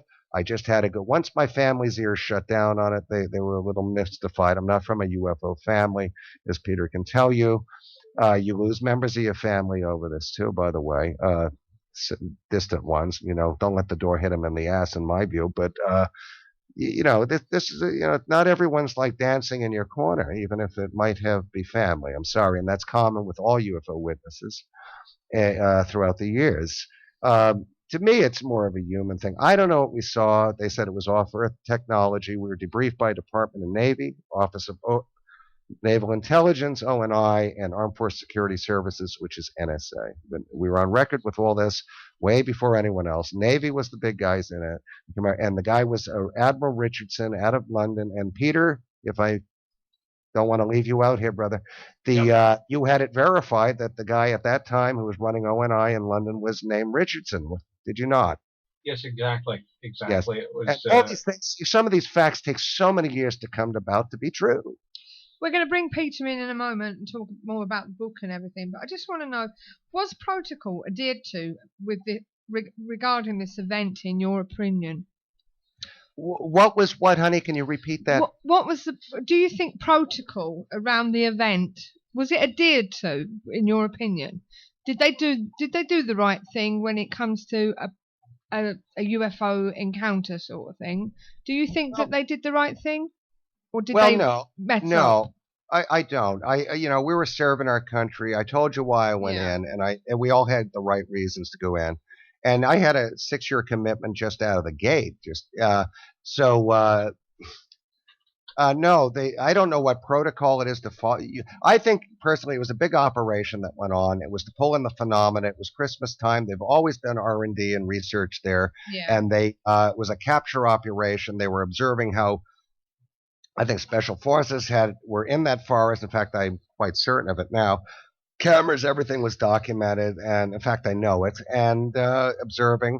And then it was a containment operation, thus the planes coming in and removing that team. All the B&Bs were booked up that Christmas, which with contractors that were, and usually contractors go home for Christmas. And this was all special ops, and it went on for a long time. And it got out of hand. The nuclear ordinance was allegedly affected. I didn't see that happen, and then you had the Secretary of the Air Force coming. No, they didn't handle it well. Colonel Halt and his ilk allowed, and I think there's a lot of guilt on their part. I can't believe there isn't, as parents. They allowed their men, their boys, to fall into the hands of some very sinister forces. I'm not talking about aliens. I'm talking about people that will stick not sodium pentothal, sodium amethol into your arms and mess with your head. And that it wasn't what happened in the forest that got meddled with, folks. It was trying to create imagery or blocking imagery about underground facilities, which either are or are not there. I could care less. I don't want to know. I have memories of something that just I don't want to know about.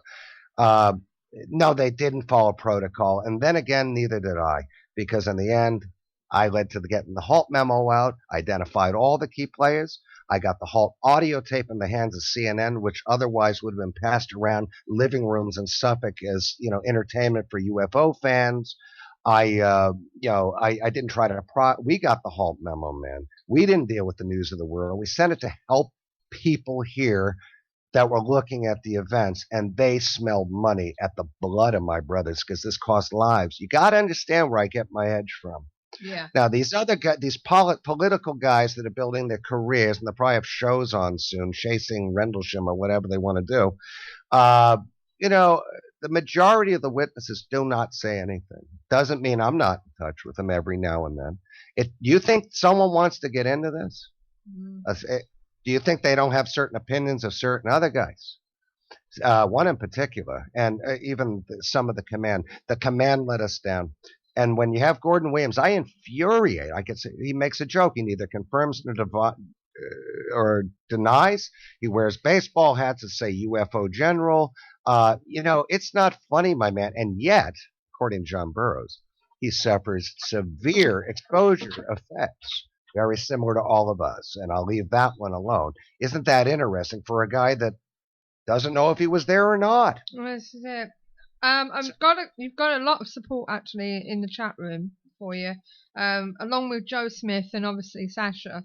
There's a guy. Thank you. I've enjoyed a lot of support since the beginning by only the people that matter. There's a guy in this chat room called with his handle is Tobias Kirk. Oh, that guy. And he said that he actually had your letter in his hand for a while, and it's 100%. So he's telling everybody in the chat room that. So you probably know who he's on about. I hope Gary Heseltine gets it out there and gets the work he says he's going to do on it. I'm certain he will. He's a former policeman, and he's been a great advocate of it, and he's identified it as the value and historical document it is.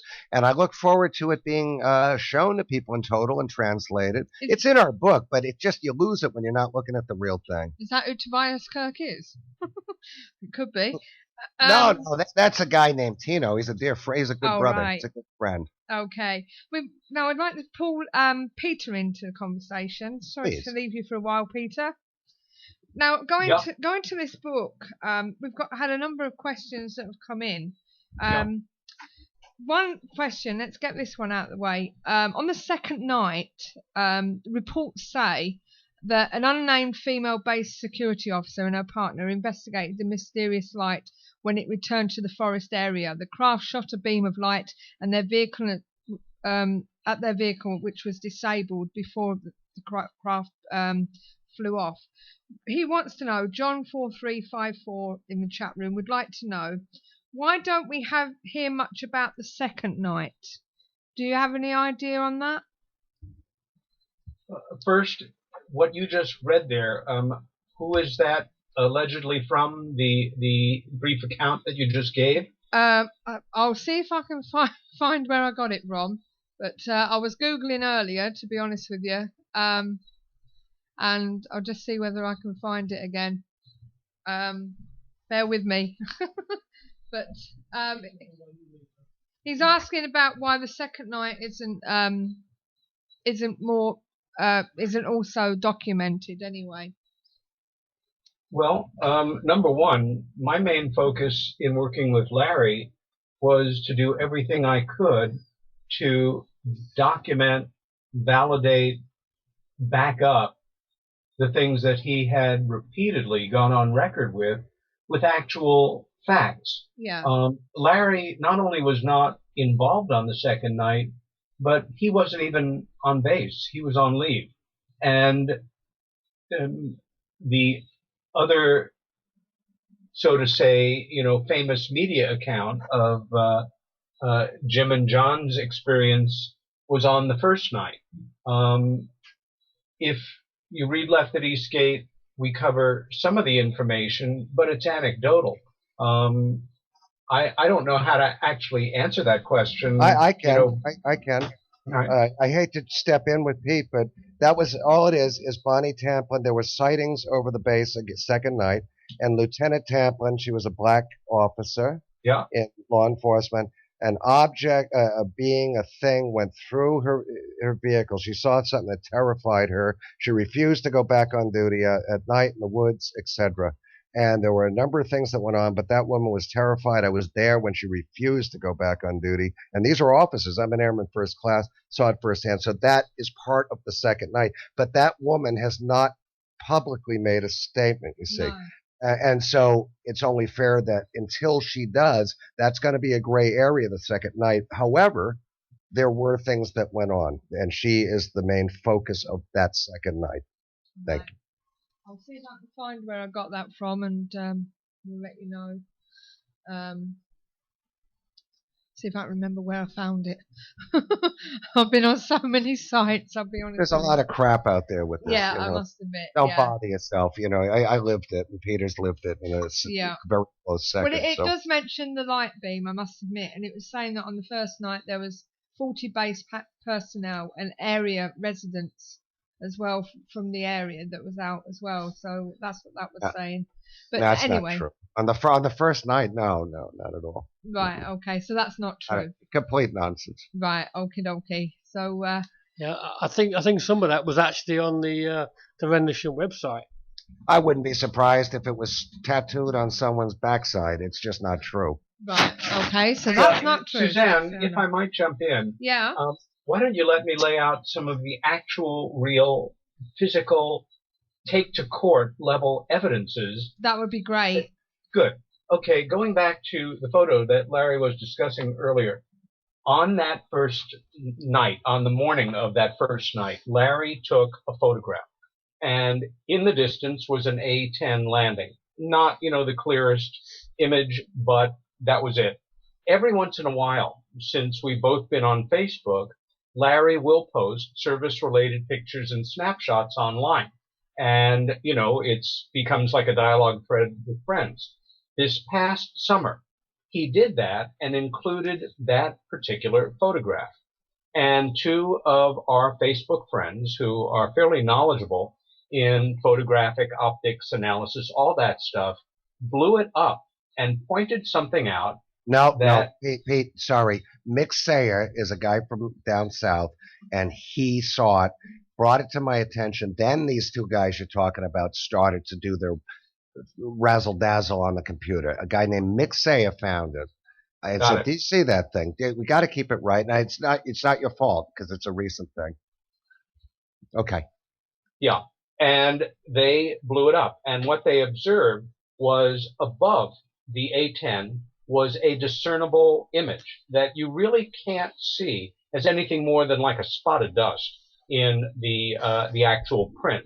And above that was another not discernible amorphous looking shape. Well, they blew it up. And when they put it online, I've got to tell you, my jaw dropped because with the exception of like the exact proportion, it was dead on. The configuration, which is not a normal one. I've taken hundreds and hundreds and hundreds of UFO related reports and descriptions over more than 35 years of interest and involvement in this field. And no one has ever described a shape quite like the one Larry has been describing to me since the summer of 1987 when we first began to work together. I was familiar with the photograph that he had done for the Andreassens that ended up in the News of the World. And there was a magic marker drawing that he had done about 1985 of the same thing, kind of more compact. But at the edges, it does something very unique. It kind of tucks under, and there's sort of an appendage area in the middle. You could literally overlay, with a slight proportional difference, those two drawings on that shape. What Larry did, in essence, without realizing it, was take a photograph, inadvertently, of the thing that he and other men saw in that field that night. Dr. Bruce Maccabee, a retired name that a lot of you listeners know, a legendary person in the field of legitimate and respected UFO studies, an optical physicist who worked as a contractor for the Navy for more than 30 years. Didn't have the negative. It's long gone. Who knows where it is? Maybe it'll turn up someday. Likely not. But he certainly said that it was, a true object in the sky. And again, I will send you the images enhanced and not enhanced with the drawings, and you can see for yourself. Now, from the time Larry and I met and began to work together in the summer of '87, I was getting this account. And one of the things he allowed me to do that maybe he wished he hadn't was, you can interview me, re-interview me, come back at me, ask me questions, try and trip me up. In fact, his original offer to me in going, into a colleagueship and co-authoring a book was prove me wrong. If you can establish that I'm a wannabe, a psycho, a liar, a Manchurian candidate, whatever, do it. Obviously, it'll make for kind of a schizophrenic book, but do it. Yeah. If you can't, then do your best to back me up. And I realized, I had never published a book. My reputation was going to die or go forward on whether or not I did this in an ethical, proper manner. I wasn't looking to make a new friend. And anybody that knows Larry and me knows we are very different people. Fate threw us together, and we had our difficult times. But you know what? The friendship that we forged from pure common goal and the fact that we had a lot of admiration and respect for each other and ultimately a great deal of love for each other as brothers, I gave it my best shot. And when I realized I couldn't trip him up, I started to do the due diligent work and back him up. Now, he had always pointed out in survey maps, drawings, that the event that he was involved in, the ground fog, the thing of undetermined origin that ended up sitting in it, happened in a very precise part of Capel Green. We walked out to that area together for the very first time on our very first research trip to the UK together, which was in February of '88. At the time, I was pretty sure that it was going to be our only trip there. Little did I know that last August when I went back, I think it was my 25th trip back, I should get another passport. I think I'm entitled to one now. And the reality of walking through those woods with him, it was going to be his first time back in that field. He had tried to get out there when he had returned there with his new wife, Cindy. They weren't able to get out there. It was tense. I was recording every minute of it. I had a micro cassette recorder in each pocket, would occasionally give it one to Larry for him to say his remarks into. And we got to that point where the forest breaks away and the field opens up. At that moment, on the tape, and I should say these tapes have been analyzed, voice stress analyzed on 2 separate occasions by 2 separate practitioners. Everything is authentic about them and the other tapes that we made in that period of time. His right arm automatically shot out, and he said, if I'm off, it's by a word, it sat right there. And he points out into the field. Then there are several seconds of prolonged quiet. And he follows up by saying, but of course that's a coincidence at the area where it sat that I'm pointing at, that there's an oval discoloration there. Now, there's a whole sub-area of scientific UFO studies called trace cases. It's about how anomalous activity, contact with an anomalous source of energy or, a machine or whatever, can physiologically affect organic material. So because I had trained myself the way I had, and because I had 3 extraordinary mentors and role models, the best known of them being Bud Hopkins, second best known being Detective Sergeant Pete Mazzola, who Larry also knew, a tough, no-nonsense Italian-American Brooklyn, New York City police detective who taught me to investigate UFO activity and cases the same way that a law enforcement personnel would investigate, a scene of a crime. Not to lend a negative cast to it, but it's a nuts and bolts thing. I don't get channeled messages from Martians. Unlike certain people in the field, I don't have deep contacts within the intelligence community or claim to. I just do the best work I can and try to triangulate the evidence. Because I had trained myself the way that I had, my reaction was not, oh my God, look at it. It's a mark in the field on the exact same spot. It's a trace case. I can't believe it. My reaction was, yeah, it's a coincidence. And there are things that explain coincidences like that. It could have been a play of light. It could have been, we're looking at a plowed field in the winter. Maybe it was slightly convex or concave and catching the light in a funny way. Maybe lightning hit it 6 months before. Maybe the farmer dumped 2 tons of fertilizer on that spot and hadn't graded it out properly. To cut to the chase, though, it looked wrong. And we spent like about 2 hours in that field, walking around, looking back at the area. And I ended up taking samples of it in some of the little 35 millimeter film canisters I had. I had my Nikon with me. I was shooting a couple of rolls of black and white. Who knew it was going to be a big deal? And then I also was perceptive enough to take a sample from what seemed to be the edge, and then several what I'd call control samples from further out in the field. Back at our bed and breakfast, the Jan and Tony Warnock, who were our hosts and became like family to us, dearest people in the world, love them to death. Tony at the time was teaching science in a small public school in Woodbridge, Suffolk. And he said, let me take a look at the samples. He got 2 pieces of typing paper. He dumped out the sample from that area, which I had prophetically labeled ground zero. Who knew?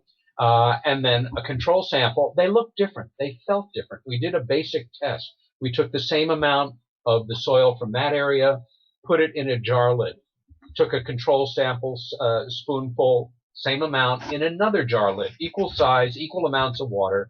The control sample became mud in a moment, stir it up. The other one, I worked it with the back of the spoon for like 2 minutes. I couldn't get it to reconstitute with the water. It either sank to the bottom or floated on the top. This was exciting. Went back to the States, called a laboratory, said, I've got soil I want analyzed. The woman on the phone very professionally asked me how much. I told her with great pride, 6 film canisters full, and she said as nicely as anybody can, sir, you haven't done this before, have you? I said, no, why? She said, we need between 10 and 15 pounds. Well, I did return to the area with laboratory containers supplied to me by a technician who is named Matthew Moniz. He's a real person. We're still in touch with him. He analyzed the soil in a full spectrum of tests at a laboratory, a very respected one in the States called Springborn Environmental Laboratory in Wareham, Massachusetts. Matt, who is now on a brief break from Massachusetts down to Florida, bless his heart, and out of Siberia for a few days, did the full workup and reported the following back to us. Number 1, yes, it looked different, but that's not uncommon in a farm field. However, under a scanning electron microscope, it looked very different, and that was a source of interest. They did seed germination tests with indigenous seeds, rye, wheat, other seeds, and in the control samples, everything grew normally and at the same rate. In the affected sample, everything took much slower to grow, and his terminology, the only plants that did grow were mutant strains of the original. I should also say, when I went back the first time, before I went back again to get the samples, a year and a half had passed. It was now June of 1990, 9.5 years after the event. And I will send you photos that I took in the field. They will make your jaw drop, because that spot that was a, dirt ellipse is now bright green in a field that's full of hay that's bright yellow. Hence why the color difference and the soil difference, because it took longer to mature, and again, what grew was a mutant strain. In Suffolk, East Anglia, in that area, as sometimes happens in soil in different parts of the world, there were tiny flecks of little metallic particles in that field. Anyway, in the control sample, it was normal. In the affected sample, it was in excess of more than 4 times the amount you'd found outside of that ellipse. Matt could only conclude that whatever had sat on that spot exerted such a powerful electromagnetic effect. I mean, imagine you're about the size of a piece of sand, and you are pushing your way through the soil to, 4 times the amount drawn into one area. Mind-blowing as far as I was concerned, and Larry too. The other test that totally amazed me, and it's the one that really broke the camel's back for a lot of people on this, was this spot is only 5 or 6 miles from the coast, where the Woodbridge Bentwaters complex is. A lot of people do. It's not that far inland. There's sand in the soil. There should be. It's natural.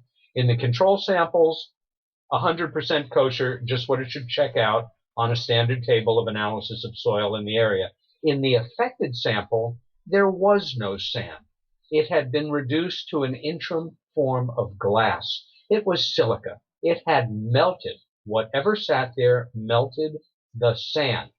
And no psyops operation, or no hypnosis, or no lighthouse, or no other nonsense does that. Now, you back that up with something called Air Force Form 490, which we were lucky enough to get because Larry left the service with it. It is essentially an appointment form for a medical exam.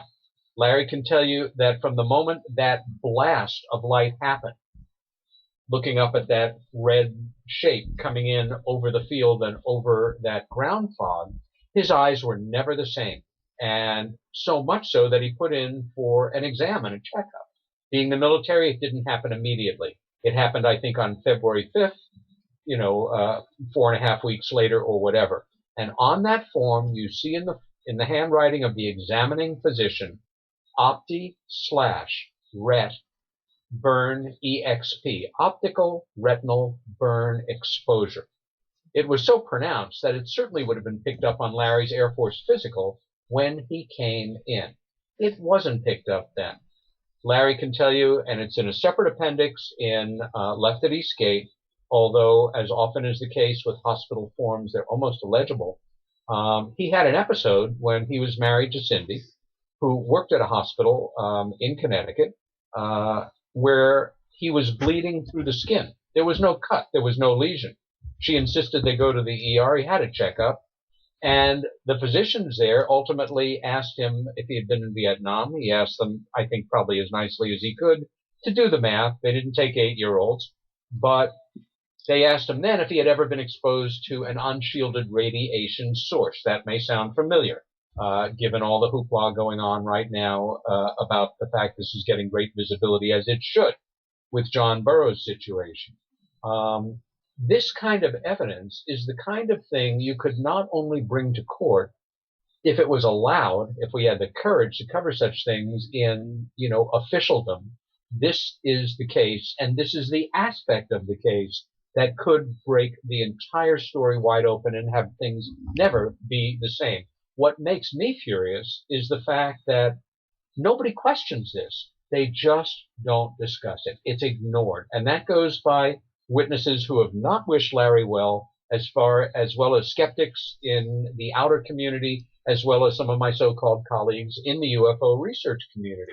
This is the best grouping of physical evidence involved in any aspect of any of the nights of the Rendlesham Forest incident, and it all goes back to Larry's doggedly never backing away from identifying the exact site where he had the experience. Wow. God,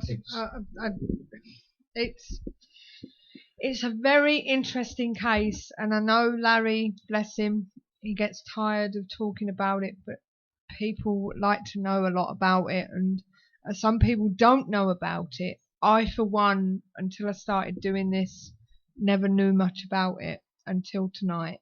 I'll be truthful with you. Well, I've been asleep, I think I must have been. you know what I like about this? What's that? We're hearing it from somebody who doesn't have an axe to grind. No, this is it. He's not doing it for the money. He's not doing it for his own fame. And that means a lot. Yeah. Now, the people in the chat room are asking about binary codes and symbols. Wrong show. 38. Okay, let me jump in here. I wrote a book last year that I felt was important enough that it should be available to anybody that wanted it for free.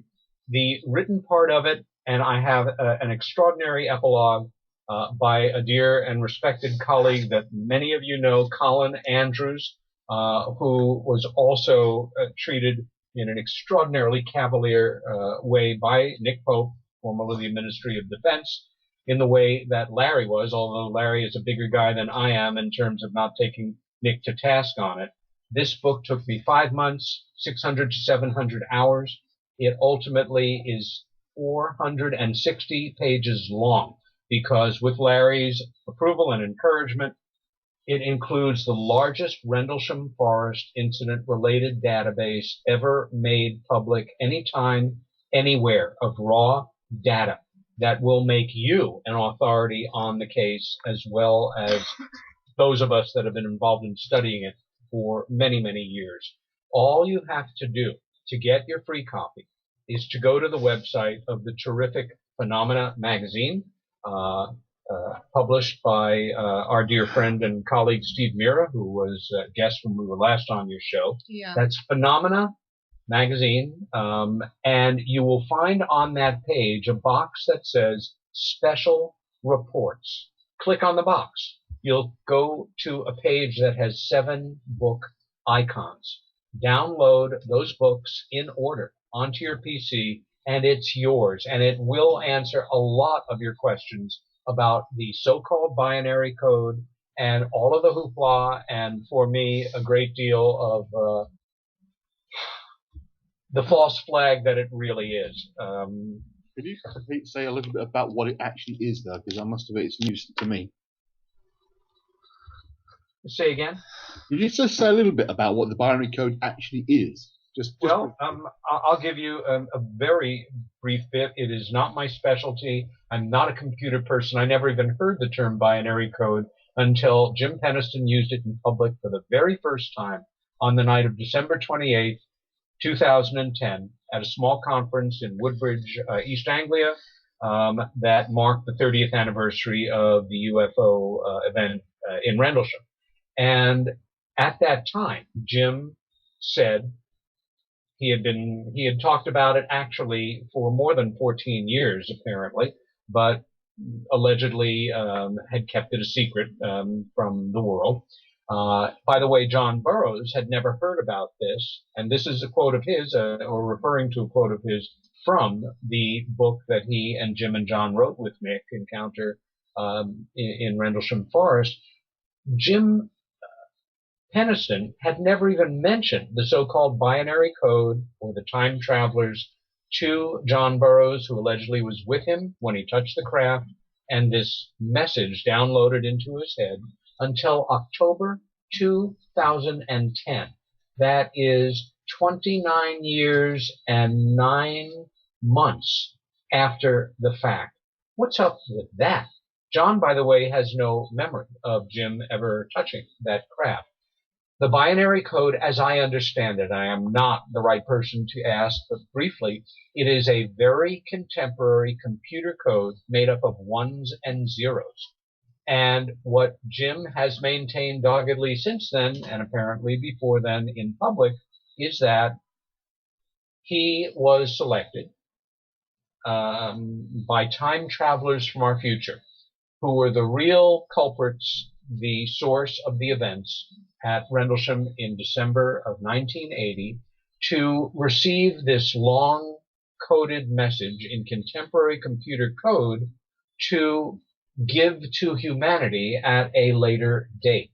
And Jim writes very poignantly, I will say, in Encounter in Rendlesham Forest.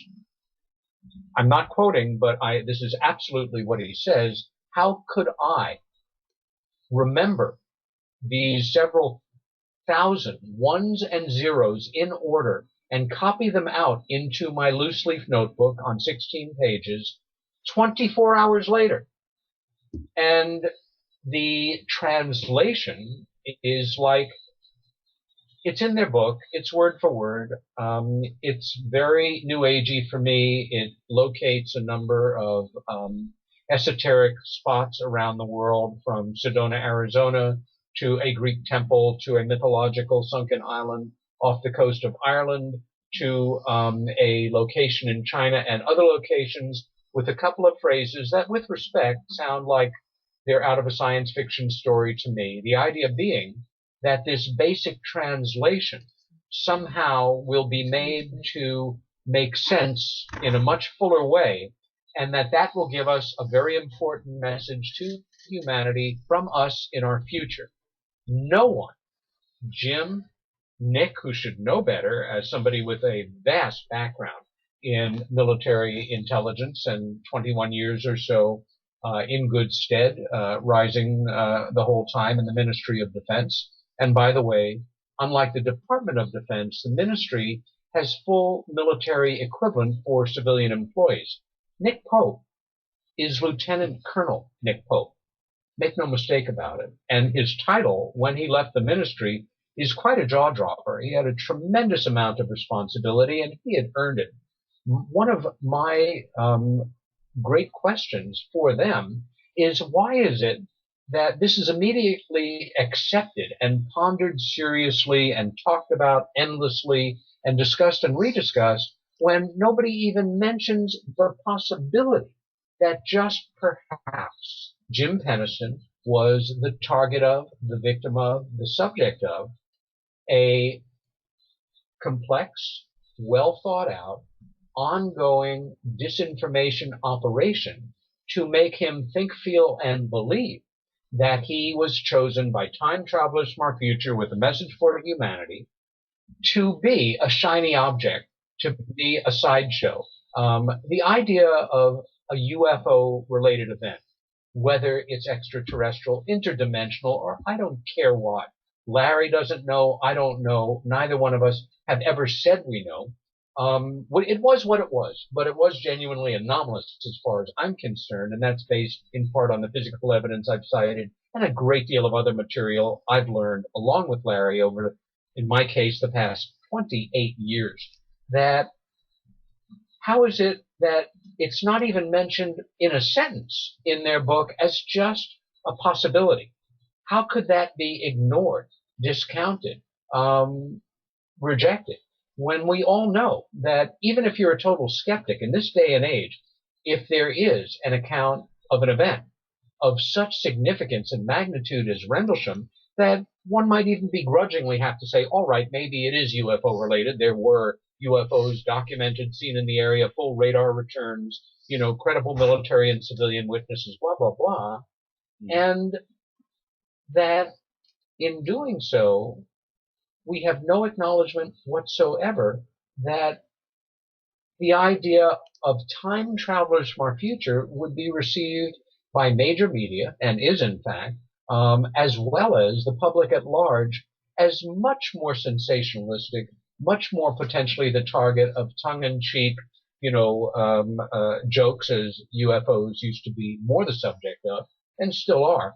But for me, it is a very careful and very significant omission by absolute choice. And those things matter. There are a tremendous number of questions to be answered here. And I genuinely hope all of your listeners will read Jim, John, and Nick's book. Buy it, borrow it, steal it, don't steal it. Get it from the library, borrow it from a friend. Also, please read Left at Eastgate. Larry and I are extremely proud of it, always will be. The amount of work it represents is seminal in the UFO-related research field. Right. But you have no excuse not to download Deliberate Deception, a case of disinformation in the UFO research community. I put my heart into it. It is as objective as it could be. And if anybody in your audience thinks it was fun, enjoyable, or satisfying to write, think again. Nick Pope was not just a friend of mine. He was a good friend of mine. And I really care about the guy. I wish him well in his private life. I hope he has a long, happy, successful life. But anybody that takes him at his word in UFO studies, forget about me. Forget about Larry. Yeah. They should read Colin Andrews' book from 2008 or 2009 called Government Circles. The cover of the book is a very famous crop circle counterposed with a picture of Nick Pope, who single-handedly tried to destroy Colin's career and his very important work. Don't take my word for it. And that's why Colin asked me if he could write the epilogue to that book. Again, go to the website of Phenomena Magazine, click on the box that says Special Reports, download those 7 book icons onto your computer. The book is yours. Then use your own critical thinking, your own good common sense, and you decide where the truth lies. Would it be okay if we can add links to that download to our new magazine we're currently working on? I'm sorry, our connection is not great. So I'm saying, is it possible we can add the links to our magazine for that download as well? Yes. And for anybody in your audience that's not aware, Phenomena Magazine is a free monthly.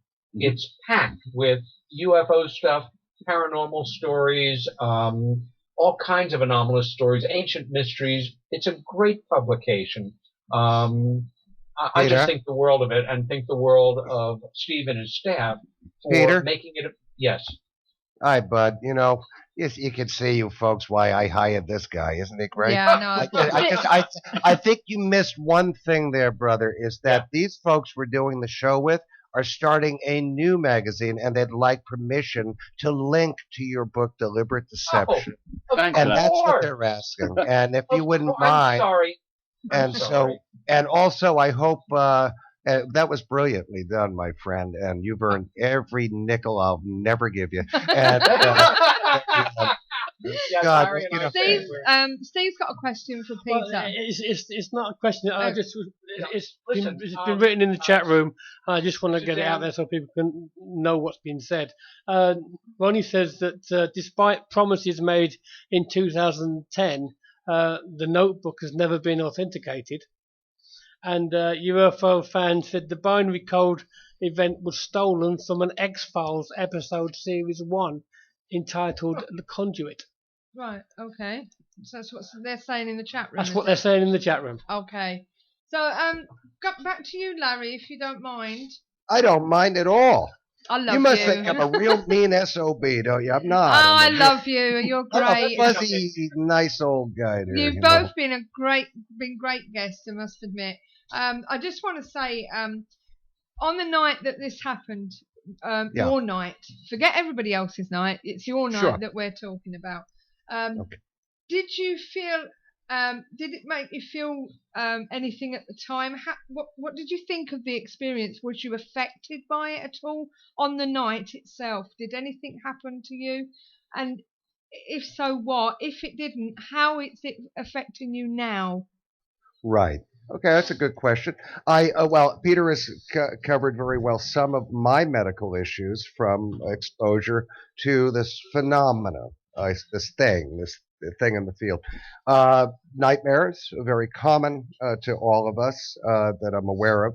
that have lasted to this day that integrate into some of the events. Yeah, it's a lot. I was 19, and I said on this Canadian show, there's a quote. I don't remember doing these things. They film it, and you just yak, and then you see it, and you go, "Oh, right, okay, I didn't do bad there." But I said I left. I came into this field one way, and I left it a totally different person. Not just the Air Force. I mean, that didn't change me getting my beret and all that. It changed me instantly. I was not the person when I came home, and I had all the post-traumatic stress things where I didn't understand what all that was. Peter was quite versed because, well, for one thing, he worked for 9 years, I think, in the heaviest suicide prevention hotline in New York City for the Samaritans. And I remember when he was 8 years. Well, I think 8 months is a pretty long haul in that game, isn't it? You did 8 years. So Peter recognized things. My family, for me, were it's just they saw changes. How do people deal with this thing? You have to understand. Back in 1982, I mean, has it changed? It's changed everything. The positive thing is I've met people I never would have met in my life that have been amazing people. It led me in such a way that it would be, forget Jim's binary things, it would be billions and trillions of odds against the great son I have. But had I not had this happen to me, and all the way my life gone, it led me to this person that I'm so proud of. And so, it's not a sad story in the end. It was a rough road. I look at my kid and I go, you have no idea what it took to get a hold of you from the cosmos. And that's my story. I know John I got to hang with John. John and I have met over the years, since the 80s, actually, in LA and a few different things. And we're different people. John and Jim are from a similar region of my country. I'm from the New York area, the tri-state area, and we're very different mentalities of people and tolerances and backgrounds. But I found how similar a lot of other in height that John and I had when we were together. We are so, like Peter and I, John and I are night and day. But I found how we had so many interesting, that I won't go into. It's his business, a separate thing, but maybe not, maybe connected. An amazing similarity. He also told me what hell I caused so many of these guys when I blew the whistle on it when they were still serving. And that was an eye opener. We don't have time for, but John would be better on that. This, I wish, and I have a long wish list in life, but I personally think you get the Beatles all together, and two are dead. I always say that before we will do this grand, get everyone together. Colonel Halt has been a catalyst in building walls and causing problems. I want to say that there's been some very nasty things, and it's way beyond that. I've never seen human behavior on this level like this. And I have to say, I'm not out to be the darling or booked at some Yankee UFO conference. I've done that for 32 years publicly. And it was not to do them. It was to get this out there. I ran it alone in the 80s. I mean, and then once people had their pensions in place, they came forward. But my whole idea was to push this out. I met this guy, Peter Robbins, in 84, I guess. And then again in 87 and DC and Washington. And just as we recount in Left at East Gate, our book is not a UFO book. The Rendlesham Incident, as it involved me, was only one chapter because that's all it was. But it is a story of two very diverse personalities under extreme circumstances and odds. And I would recommend it to, sometimes I look back and I say, God, I'd write that different, because you get older. I was much younger when I wrote it, and my parts of it. But I could not have done it without Peter at all. I began it with someone, I had someone else at one point that didn't last very long. It had to be Peter Robbins. Someone once called us the Simon and Garfunkel of ufology, because Peter does look a little bit like Paul Simon. I start to wonder about him if he actually is. Queens, New York, like me. Yeah, well, that's why I always say our theme tune would be "Hello, Darkness, Darkness, My Old Friend." Our dear Ronnie Dugdale, we laugh at that all the time. Another dot the I's, top class, first rate Britain should be proud of that man as one of the finest, most knowledgeable. He scares the rewriters. Ronnie Dugdale is the Rendlesham guy in this country. Yeah. Gary Hazeltine is a massive ally of it. Of course, he's running a magazine, UFO Truth, and a lovely man. I'm not a big cop flag waver kind of guy, but he's a great person. And again, he, as a policeman, found. So you've got Dugdale, Hazeltine, as two really sharp people. But, these people get sick of all the violin playing, the rewriting. Unfortunately, America is very guilty. I've lived out of America 15 years. I've been, my son's a Liverpool guy. I'm basically a Liverpool guy now, Mm-hmm. And, but it's, oh boy, I wouldn't trade a thing, but sometimes we didn't get rich off this. We never meant to, but I wouldn't trade it. And I'm very proud of what we have done. And it's not just me and Peter. You have other people that are fighting every day out there in their own way in this crazy internet world. And just in factual matters, correcting the rewriters. Now you have a lot of wishful thinkers that in America particularly, I've had to get rid of some of these people. I wish them well in their life that are looking for love and light. Well, I'm just a housewife and I'm looking for basically something to do. I've retired. I was a teacher. Good for you. Wonderful. But don't have your love and light on something like this, because there ain't no unicorns and rainbows in the Rendlesham thing. There ain't. I also resent, and people can do whatever they want, that they've turned it into Disneyland down there with this craft that only Peniston describes sitting there, because frankly, you couldn't build what I seen. And, I'm never going to get awards, put it that way. I think when I'm dead, they'll go, that mother effer was right. But in life, the whistleblower never does. So that's cool, but I know what I did. And the people that know and love me know what I did. And that's enough for me, and that's it. Good on you, Larry. Good on you. Thank you. It's been a fantastic interview. We've been given an insight of how you felt on the night and what you saw, and it's been brilliant, hasn't it, Steve?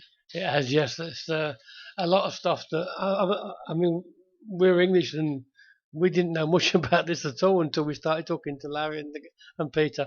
Yeah, so thank you. Well, I'm glad you do. Giving us some insight anyway. Peter, it's been brilliant talking to you. And as I said before, these pictures that you're sending us, if it's okay with you, we will credit them alongside an extract of your interview in the magazine when it comes out, if that's okay.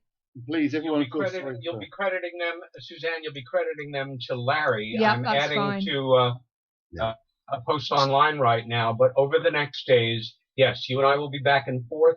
Also, my feeling is, well known, unknown, we are all in this together. Yeah. I have a lot of problems with prima donnas and people who get involved in this work because they want to feel special and be treated special. We are regular guys. We're workers in this. We've done our best and we continue to do our best. And as far as linking up to deliberate deception, yes, of course.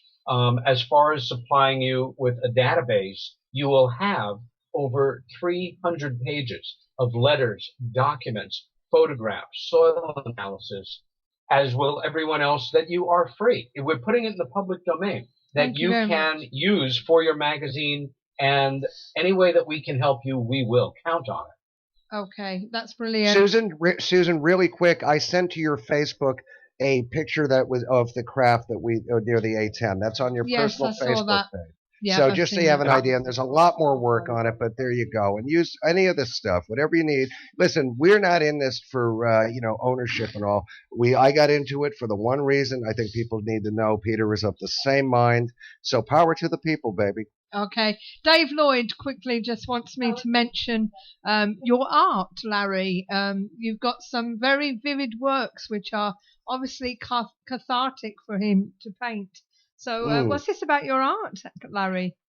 That's next to my son. That's a joy. Well, there ain't no woman I can claim any joy with right now, but any girls out there, I'm around. And if you're wealthy, My phone number can be available real quick. But I didn't paint. I started painting in about 2000, just messing around. Peter is an art teacher and an art educated man and very versed in the arts. I'm not. I was a rock and roll player and biker kind of guy.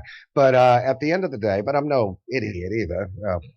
But I started painting, but then I started to let it go and see what was happening in my head. I got this, the expression of Jones, and a drug addict, which I'm not, but a drug addict would get this Jones for the next high. Well, I started seeing these images, and I'm thinking, well, I've got to put this on a paper, and I want to get all woo-woo and Sidonia about all this, but I would see symbols and this and that, and if you've seen, I post on Facebook. I have sold them, which I hate getting rid of them, but my son said, Dad, you're like some crazy old guy with a bunch of paintings in your house of your own. It's like writing on walls. And so people buy them, and they have done it, and some friends have got, and I can't explain it, but it went that way. I cannot sit down and do it. It comes on me. It hits me hard. I have had one of the Peniston time travel team members or whatever they are coming saying, you were channeling in one of your paintings the corners of the pyramid. I said, look, I just see this in my head. I don't know what the hell it is. And the itch for it dies. And I don't do it with brushes. I do it with credit cards, and I do multimedia. I can't explain it. I'm not trained, but my art overnight went from just the guy painting what his images of what an untrained painter would try to do and trying to be a little hip, to overnight releasing myself and let me just go with what I'm doing, to what you see nowadays where people are, blown away. And I can't say I could sit down and do you one. It has to happen. What that means, I don't know. There's symbols, they're three-dimensional. I'd like to have a show at some point when I'm ready really to have a show. And, and when I'm dead, they'll be worth money. So start sending your offers in. I'll channel one for you. I can't explain it, but it is a joy. I get an absolute joy, but also a frustration, and I love it. I wish whatever it is, I wish I had discovered it, or the aliens gave it to me years and years ago. I wish I had seen it for what it was. How many do you think you've done, Larry? Right now, I've got in the way I do it now, probably I've got, over 100, around. And of course, they're around the world now. I mean, some people have them in different places. I need a proper show, and I'm kind of, I don't know how to do these things. I think it needs to start happening, and because I would love to make a semi-living sweeping a floor and then selling a painting here and there and having shows, and I dig it. I just love art. I encourage people on my Facebook, if they're in rock and roll bands, and many musician friends from every different level of that game, to artists of every level, and I encourage people to post their work. I love that. You'll see very little UFO stuff on my page because, again, I don't get joy from it. I get joy from the arts. No. Well, again, thanks very much anyway, Larry. It's been great to hear from you. It's an honor. I'd like to wish you all the best of Glad luck. to. Both of you, Peter as well. And Larry, good luck with your magazine. Thank you. Thank you very much. Can I just say something? Yes, certainly. No. Please feel sorry for me because I'm the one that's got to type this interview up. We love you. We love you. You're great. You're a good guy. Larry, I hope that you get peace from all this and you don't get too badgered. All right. You hope I get a pizza out of all this? That's about all I will. Oh, peace. Sorry. Peace. Honey, I'll probably get a pizza out of all this, but we'll go with that. No, I do hope you get final peace out of all this. Thank you very much. Bless you. I appreciate it. I don't know whether you're going to continue interviews and what have you, but I know. I listen. If you read Left at Eastgate, sweetheart, I walk away at about every chapter. I said, and I walk. It's embarrassing part of the book. Every chapter, I look back and I go, and I've left this behind. And what a bullshit artist I am. But forgive me. I don't care if the enemies use that. Hey, listen, I lie to myself sometimes. That was ridiculous in the book. What a clown. I'll never go away. I got too many people to piss off. Yeah, well, you look after yourself, okay? Keep it straight, baby. Thank you so much. Thank you. And Peter, the same with you. Don't be a stranger, the pair of you. I won't be asking you to talk about Rendlesham again, I promise. Very good. And, we're glad to come back in future. Okay, well, you take care of the pair of you. Good night. Bless you both. Thank Bye-bye. you. Night, guys. Bye for now. Bye, Pete. Bye, Larry. Love you. And you too, my friend. So that was Peter and that Larry. was great. That was a brilliant interview. I must admit, it's been brilliant.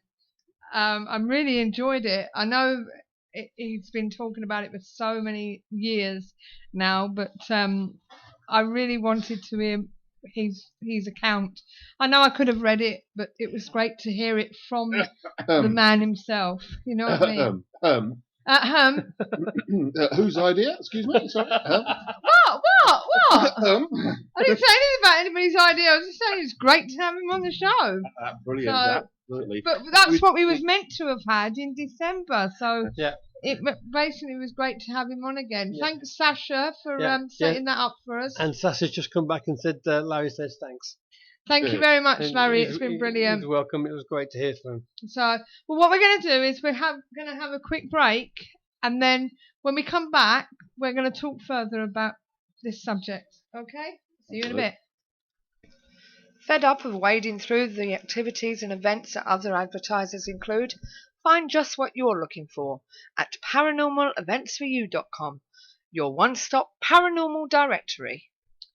Well, first up, Derek Akora is doing his Psychic Ether Tour, and it kicks off in Manchester on the 6th of March at the Middleton Arena. Then he's off to the Town Hall in Alloa on the 13th of March. The Bohemian Bazaar will be open at the Grand Pavilion in Matlock, Bath.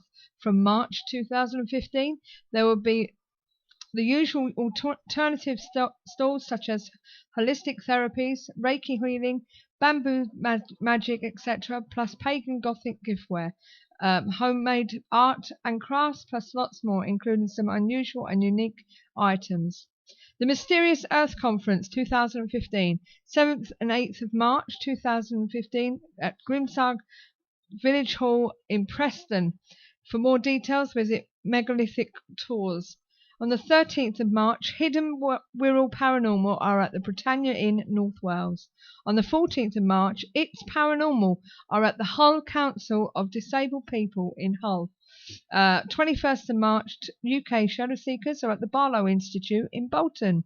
On the 27th, the Probe International Conference 2015 is at Lytham St Anne's in Lancaster, covering any subject including ufology, crop circles, paranormal phenomenon, and much, much more. 27th of March, the Pigs are at the Royal Hippodrome in Eastbourne. On the 28th of March, It's Paranormal, we're at Mill Street Barracks, St Helens. And on the 28th of March, also, Trident Paranormal are at the Block, Burton-on-Trent.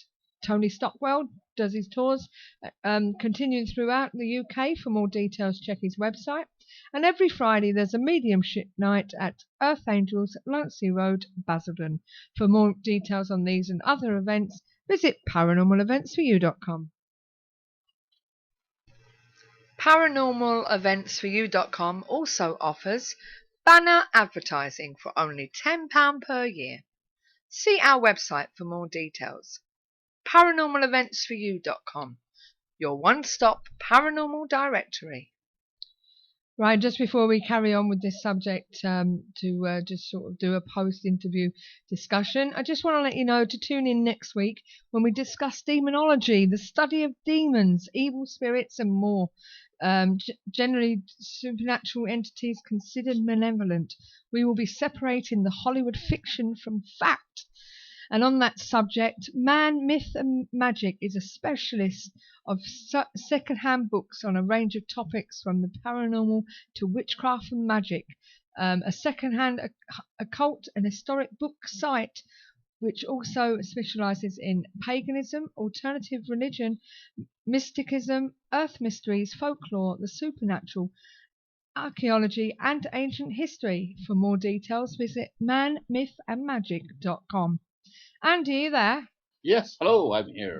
Hello. So what did you think to tonight's show? Fantastic, I have to say. It was great to really get a much clearer idea this time of what Larry was actually experiencing and seeing for himself. I mean, I've obviously seen programs, he's been interviewed, etc., but to hear it from him directly was brilliant. And that photograph, which I didn't even know existed before until very recently, I was particularly impressed with that, I have to say. The image of clearly taking a photograph of the aeroplane, as you mentioned, and there is a little greyish kind of dot above, but I would probably not necessarily have taken much notice of until you enlarge it. And yes, there certainly does appear to be an object that's not totally dissimilar to what they described as being in the landing. So that is particularly impressive, I have to say. But certainly, as I say, hearing it all from Larry himself, he's obviously been through a roller coaster over the years of this experience. You can just tell from the tone. It's understandable. I mean, you're explaining to people what you've experienced and you're being questioned and you're being told, no, you weren't there or you've made it up. I mean, it's bad enough, you know, in the smaller scale in a little community of ours. But when you're sort of on international television and being lambasted like this, it's ridiculous. And what's Nick Pope's problem? I really don't understand that. I don't know. I mean, to me, he always seems to be someone who is serious and sensible. And to clearly be attacking somebody in the way he appears to be, or rubbishing an argument or belittling it, I find amazing on his part. I mean, I believe Larry completely, and I think Nick has got a darker side to him because his origins are in the Ministry of Defence, which we all know we can't necessarily trust. But I do find that quite surprising that he would go to that extent. Yeah. Turn it on. The other interesting thing about Larry is that his story hasn't changed. Yes, that is always the sign of truth. For me, you know, I've had to work in the field I work in. You're looking for the truth from somebody. If they can give you the same coherent storyline every time, without any real major changes or additions or blurrings, other than, of course, the passage of time, then to me that suggests they're telling the truth. I mean, the fact that he's saying that this was by no means a random event, that they were quite sure something was going on and the others were present in the background, as it were, special ops, etc., were hoping to see something or were there because they knew something was going to happen. That's all very, very intriguing. Now, clearly, we'd like to know more about that, but I don't suppose we're ever going to find out anymore, other than what those who are brave enough, like Larry, to come forward and tell their story. I mean, we didn't ask Larry because Sasha actually posted that he doesn't believe so. But we were being one of the questions that was being asked there was, does Larry think there's a human alien base underneath Rendlesham? Sasha answered that, though. Yes, Sasha did. She did say that Larry doesn't believe that, but it makes you wonder, doesn't it? Oh yeah. I mean, why are these things coming out all the time like that? One thing I think is important that Larry said himself, and Peter echoed as well, is that none of them are willing to say where they definitely think these things are from. Whether it's in the future, alternate realities, alien planets, or underground, or which I credit them, because I mean, you would be inclined to be drawn towards a particular explanation based on your own belief systems and what you've studied previously or your interests. But they're saying that they don't know, and good on for that, because that's I think is the best position, because we don't know. I'm not inclined to believe that alien space bases hidden under the earth. I mean, you know me, I'm quite skeptical about that sort of thing. I don't rule it out, obviously, but I am. It's the sort of thing that needs a lot of evidence for me to accept as a possibility. But it might be. But they are happy to say what they believe in terms of what they know, not speculation upon speculation. And the binary code stuff, I must admit, I kind of rang vague bells. I'd heard about that from somewhere before, so it's good to hear a bit more detail about that. And just doing a little bit of a Google search while we were talking about that, it does look a little bit contrived to me. I don't find it likely to be true to have been kept so secret until 2010. That just seems ridiculous. Yeah, I must admit, it just. I've listened to a couple of the interviews, and like you say, there's no change in the story. You know what I mean? Which tells me that he's telling the truth. You know what I mean? It's absolutely. You know, it's a fascinating story, and I know a lot of time people think, well, I'd love to have seen it. Yes, I would love to have seen it for myself, but he takes you there. Basically, you do see it in your mind's eye because you know that he's telling the truth. Absolutely. As I say, he's undoubtedly one of the most credible, believable people I've heard talk of UFO experiences. I mean, some of the details that I found most fascinating were things along the lines of the object itself, the triangular one on the ground, not being whole and solid, as if it was kind of a mist we could be seeing through. I mean, I'm not going to try and speculate what I think they might have been, but having said that, it sounds like he's not talking about just a simple nuts and bolts object. We're talking about something completely different here, which I find absolutely fascinating. Right. Good night. See you, Bella. Thank you for listening, and hope to see you on the show again soon in the chat room. Yeah, she'd have to play with her grandkids. Yeah, and if there's anybody else that's leaving us now, please come back again and join in the conversations that we have on a variety of topics. It's been glad to see you in the chat room. And don't be strangers, guys. Come back every week, please. Yes. Yeah. Ronnie's just said that there is an underground facility close by at RAF Bordsey, just a couple of miles down the road from Bentwater. On a recent trip to the UK, John Burroughs was taken there and shown it, so it is possible. Yeah, are we talking a concrete, definite, man-made underground structure or something more esoteric, shall we say? That would be my question. I don't know. We'll have to wait for Ronnie to get back to us on that one. Yes. It was nice to have Joe in the chat room, I must admit. And Tobias Kirk, is that right? Did I say it right this time? Tiberius. Obviously into his Star Trek. James by Tiberius Kirk was his middle name. Yeah, as I say, he's obviously into his Star Trek. Yes, definitely. Good night, Tiberius Kirk. Nice to have met you. Yeah, good night, guys. So, as I say, we're not going yet, so we are... Beth has broken it down for you. Yeah. Tiberius. Tiberius. Yeah. I've never asked him... It's such a dumb question, but can't help wondering if Larry feels that what he saw is alien, military or dimensional. He's basically, long live and prosper, and to you as well. Basically, I think... I think he's unsure about what he's seen. Yeah, I mean, that's what I think came across quite clear, that he doesn't want to speculate as exactly what it was. I mean, he did, even to the point of saying the small figures that came out of the craft or appeared to be on the ground beside the craft. He didn't specifically say they came out of it, but even then he didn't want to say they were aliens. No. Known. So again, good on for not speculating too much. Because often, as we said before, in these sort of situations, people always speculate upon speculation and take it all over the place. But it's good to someone who keeps it within the realms of what they can reasonably certainly say. You know, they can reasonably sure that it was the case. Yet Ronnie's come back and said there's huge tunnels and rooms down there. Entity said in his book he said there were entities underground, but it could have been the drugs or the military gave him. And Beth said that not knowing would drive her bonkers. Well, unfortunately, you're not in the best of fields for knowing things to be certain, that's for sure. There's a lot of and NSA, which I haven't seen, welcome, and said some of the binary code translates as something like "contact imminent, we are in your skies." Yeah, I can actually give you a link here. I found I suppose breakdown of the code, or could do if I seem to have just lost it, lost the page. Typical. Never mind. Typical. But yeah, it was a series of ones and zeros. I mean, it's nothing spectacular. It doesn't look like it's particularly long. The final message seems to break down to no more than about half a dozen possible locations on the Earth in terms of latitude and longitude. If you had the kind of almost random statements, I think the one thing that stood out was it came to be from the year 8100. Yeah, Beth has just said, isn't that what the binary in the crop circle said? Again, well, we've got a problem here because, you know, are crop circles real? I'm really not sure. I've not seen one I would say absolutely that's a real alien-made crop circle. So, you know, we're into speculation on speculation, and that's the problem with so many topics like this. You know, if crop circles are real, then maybe there's coding within them that we should be aware of. I mean, the site I looked at showed images of sort of three-dimensional wormholes and comparing them to some of the designs in crop circles. One of the images it showed, I know absolutely was man-made because the people who made it came forward as part of an art project. So that kind of blows that one out the window a little bit.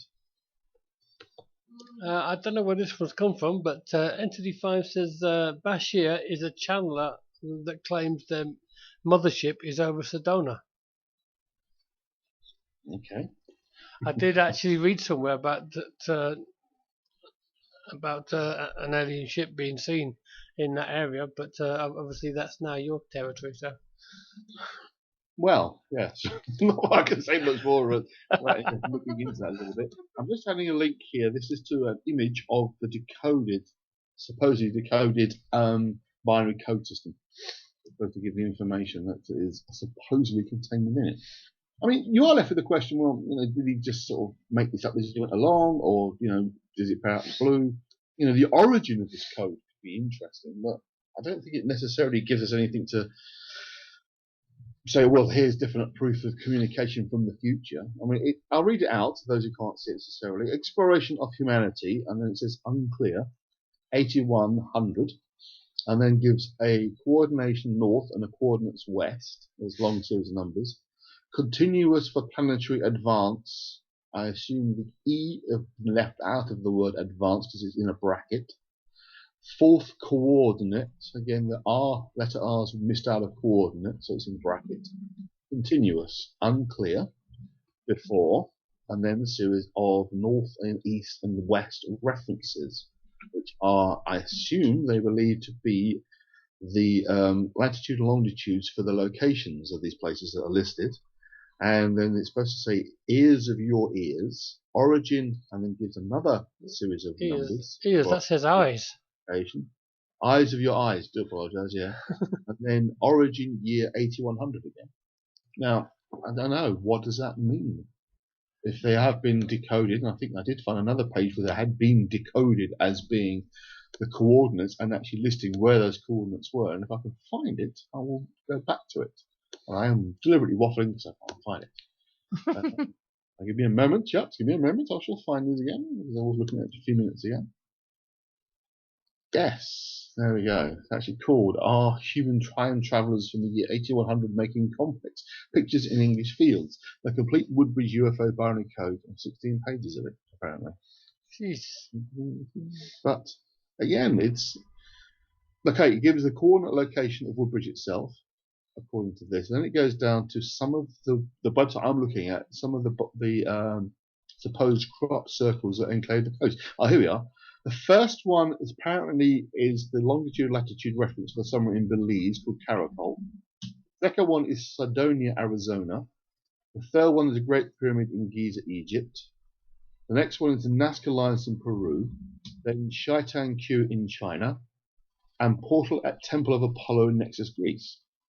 And then the last one is listed as being, the origin is listed as being High Brazil. As far as I know, High Brazil doesn't exist. So I'm not quite sure where that coordinate lies. But it gives you a series of images that purport to be the positions of these codes, of these references. Okay. This is all on this cropcircleconnector.com website. And then it shows the pages, and there appears to be 10, 12, 13, 14, 15, 16 pages of this binary coding.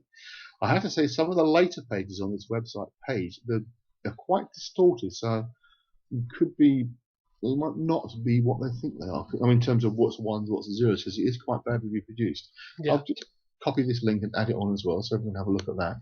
Yeah, going back to the Bashir reference of Entity 5, if you Google it, it says they're called the Assassini race, and they will be the third race to make contact.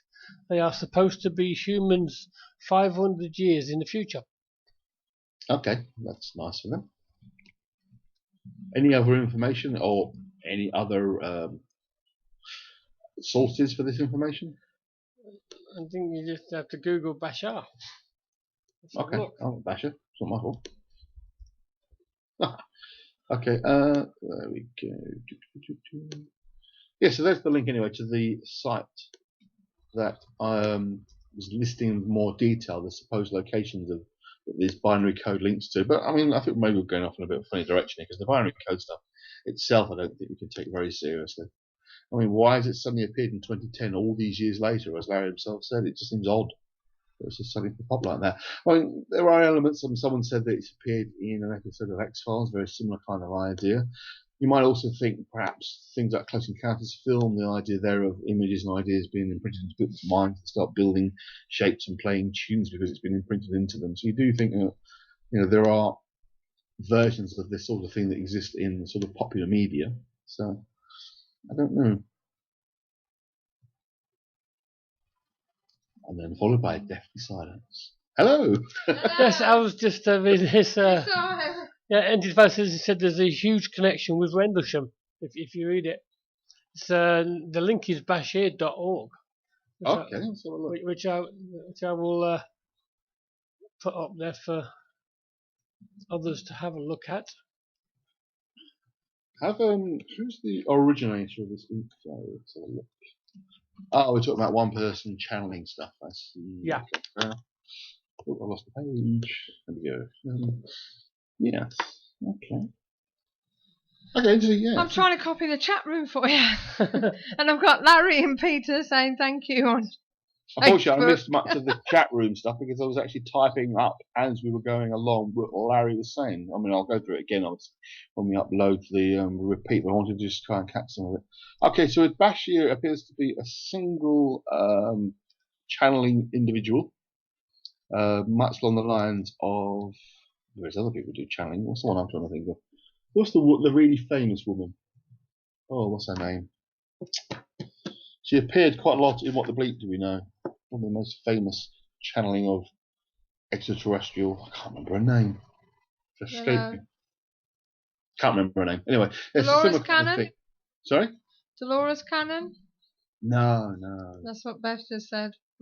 No, it's what was her name? Can't remember her name. It's going to absolutely bug me now. Jay-Z Knight is the human, if you like, and the person that she's channeling is somebody else. Probably the most famous example. Try Googling it. I am doing that right as we speak. Jay-Z Knight, yes, born Judith Hampton. She channels a being called, what things ago? Ramtha, yes. Ramtha School of Enlightenment. Claims to be an ancient alien that she's channeling with all sorts of information. She's made an absolute mint out of it. But, yeah, very interesting woman. I've listened to some of her stuff, and some of the ideas are quite good, but it's just all this channeling nonsense gets a bit irritating. When the things have been done, such as voice stress analysis has been done, sentence structure analysis suggests it's the same person speaking. You know, it's not something speaking through because it's using exactly the same speech patterns as she does. So, but anyway, that's a sideline. Rendlesham itself remains a mystery. Now, I'll tell you a little story that, as far as I'm aware, is true. I don't know an awful lot about the detail, other than it was given to me by a friend of mine who used to be part of my own investigation team. He actually lives about 10 miles away from Rendlesham itself in Suffolk. And he knows a farmer quite close to where he lives. Obviously, his house backs onto the farmland. And that back in the 1970s, they actually pulled up a skull when he was doing the farming, obviously, turn the soil over, of a human skull that was strangely elongated. So he passed it over to the police, and they confirmed it was several hundred years old. It wasn't a recent skull, but it was like those stretched skulls you occasionally see over in South America. Because it was very odd. Fortunately, the police kept it, so it's only a bit of a kind of a hearsay story. But I mean, I would be glad to believe my friend James. Well, a bit like the crystal skull shape. That kind of thing, yeah, kind of slightly stretched human skull, which they believe was quite old. And this was certainly within 5 miles of Rendlesham Forest. So, I mean, maybe we are talking about incidents that have gone back in time. I mean, I'll do a little digging. There was actually another incident in the 1950s over Bentwaters, which was of a UFO sighting in the 1950s. So it's not as if this is completely out of the blue that things have apparently happened in this area. So I find it interesting, though, that there seems to be a lot of UFO sightings over military bases and stuff like that. Oh, yes, absolutely. Yeah, I found it again. Let me just read this out. This is the Lakenheath Bentwaters incident was a series of radar and visual contacts with unidentified flying objects that took place over air bases in eastern England on the night of the 13th to the 14th of August 1956, involving both RAF and USAF personnel. The incident has since gained some prominence in the literature of ufology and popular media. It just goes on to talk a bit more about it. There was a report by the Condon Committee, which otherwise concluded that UFOs are simply misidentification of natural phenomena or aircraft that took an unusual position. In this case, having word blindness again. In conclusion, they said, although conventional or natural explanations certainly cannot be ruled out, the probability of such seems low in this case, and the probability that at least one genuine UFO involved appears to be fairly high. This is apparently in the report itself. It is, however, also has been argued that the incident could be explained by false radar returns and misidentification of astronomical phenomena. So it appears that even the report that was into this incident by the Condon Committee concluded there was possibility of something otherworldly going on. And that was in 1956. And this is, I'm reading from what's it on Wikipedia, and it does go on in more detail about the case. So it's only a Wikipedia entry at Lakenheath Bentwaters Incident. So there you go. Why would they call it a condom report? Is it a cover-up? I don't know. The Condon Committee concluded the case announced as live response to certain theft. It goes into more detail here about why it was happening and what was going on. In terms of a report, it wasn't just into this event, it was into others as well in the 1950s. But you say it's the same area. So we've got another in the 1950s occurring in pretty much the same sort of area of the UK. Okay. Yes, Ronnie just said there is something for the Saxon burial of Sutton Hole, close to Rendlesham Forest, said to be the burial site of King Redwold. Although the grave goods were exquisite and fit for a king. So you've got a lot of different things around in that area, haven't you? Absolutely. As I say, the chances are what the farmer local to my friend pulled up was probably an old burial ground. He said there were burial grounds on his land, and obviously over the centuries they get plowed almost completely flat. But you said you could still discern some of them are there, and I'm assuming this skull came from one of those. I don't know, but certainly he said it was very odd and elongated. But as they're required to do, it turns out it was the police who might send it to, I don't know, archaeology department, or they might be investigating in case it's too recent a death. But he was sure it was very old. Yeah, and, so there we go. Yeah, Ronnie's just said that the body was never found in the burial chamber. Oh, yes. Okay. Which is very much to the point. All right, are we going to call this one to an end? Yeah, I think we shall, Jack. Call that one and go on to Andy's. No, we're going to leave that tonight. We're going to leave that one tonight. Yep. So, time is fleeting. Okie dokie. So we're going to wrap it up this evening. Don't forget, as I said, we're talking about demonology next week. With Andy's going to be separating the Hollywood fiction from fact.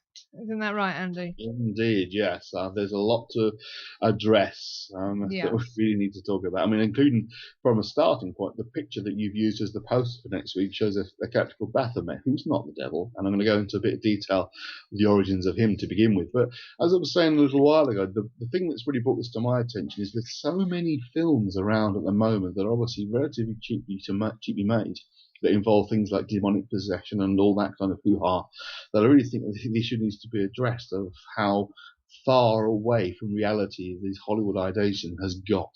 So that's what we're going to talk about. Yeah. I'm not saying they don't exist. I'm not saying that, but let's have a better discussion about the nature of these things. Yeah, so what we're going to do is we're going to say goodnight to everyone. Don't forget, if you want to be on the show, then email us at admin@ktpf.co.uk. We are always open to discuss any specific area of this genre, including ghosts, monsters, psychic phenomena, and any other supernatural and unexplained mysteries. Don't forget, we have our KTPF magazine that's going to be launching next month, or rather this month. It'll be out at the end of the month for April for our first issue. And if you want to submit any article pertaining to mysteries of the unexplained and supernatural and paranormal, then just contact us at publisher.co.uk at ktpf.co.uk, and we'll have a look at them and submit them. We hope you enjoyed tonight's show, and we look forward to having your company again next Sunday at 8 p.m. That's GMT on www.ktpf.co.uk. Thank you for listening to the KTPF Community Talk Show, broadcasting live from the UK and across the world online, supported by Phenomena Magazine and Beyond Parazine, and sponsored by Cregenhos Castle, South Wales, one of the most haunted castles in Wales. For more information on ghostly and ghastly events, including fright nights, all-night investigations and hen parties, visit www.mosthauntedcastle.com. So until next time, it's good night from me. And it's good night from her. And good night from them. And remember, all together, what do we do? Keep the paranormal friendly. Good night and God bless everyone. Bye all. Bye. This is where it's at. To see in the night, to measure the spike, to see how cold it's been. I buy my kit so I won't forget the ghosties that I have seen. The Paranormal Intelligence Gathering Services Ghost Store. So visit www.the-pigs.co.uk/ghost store.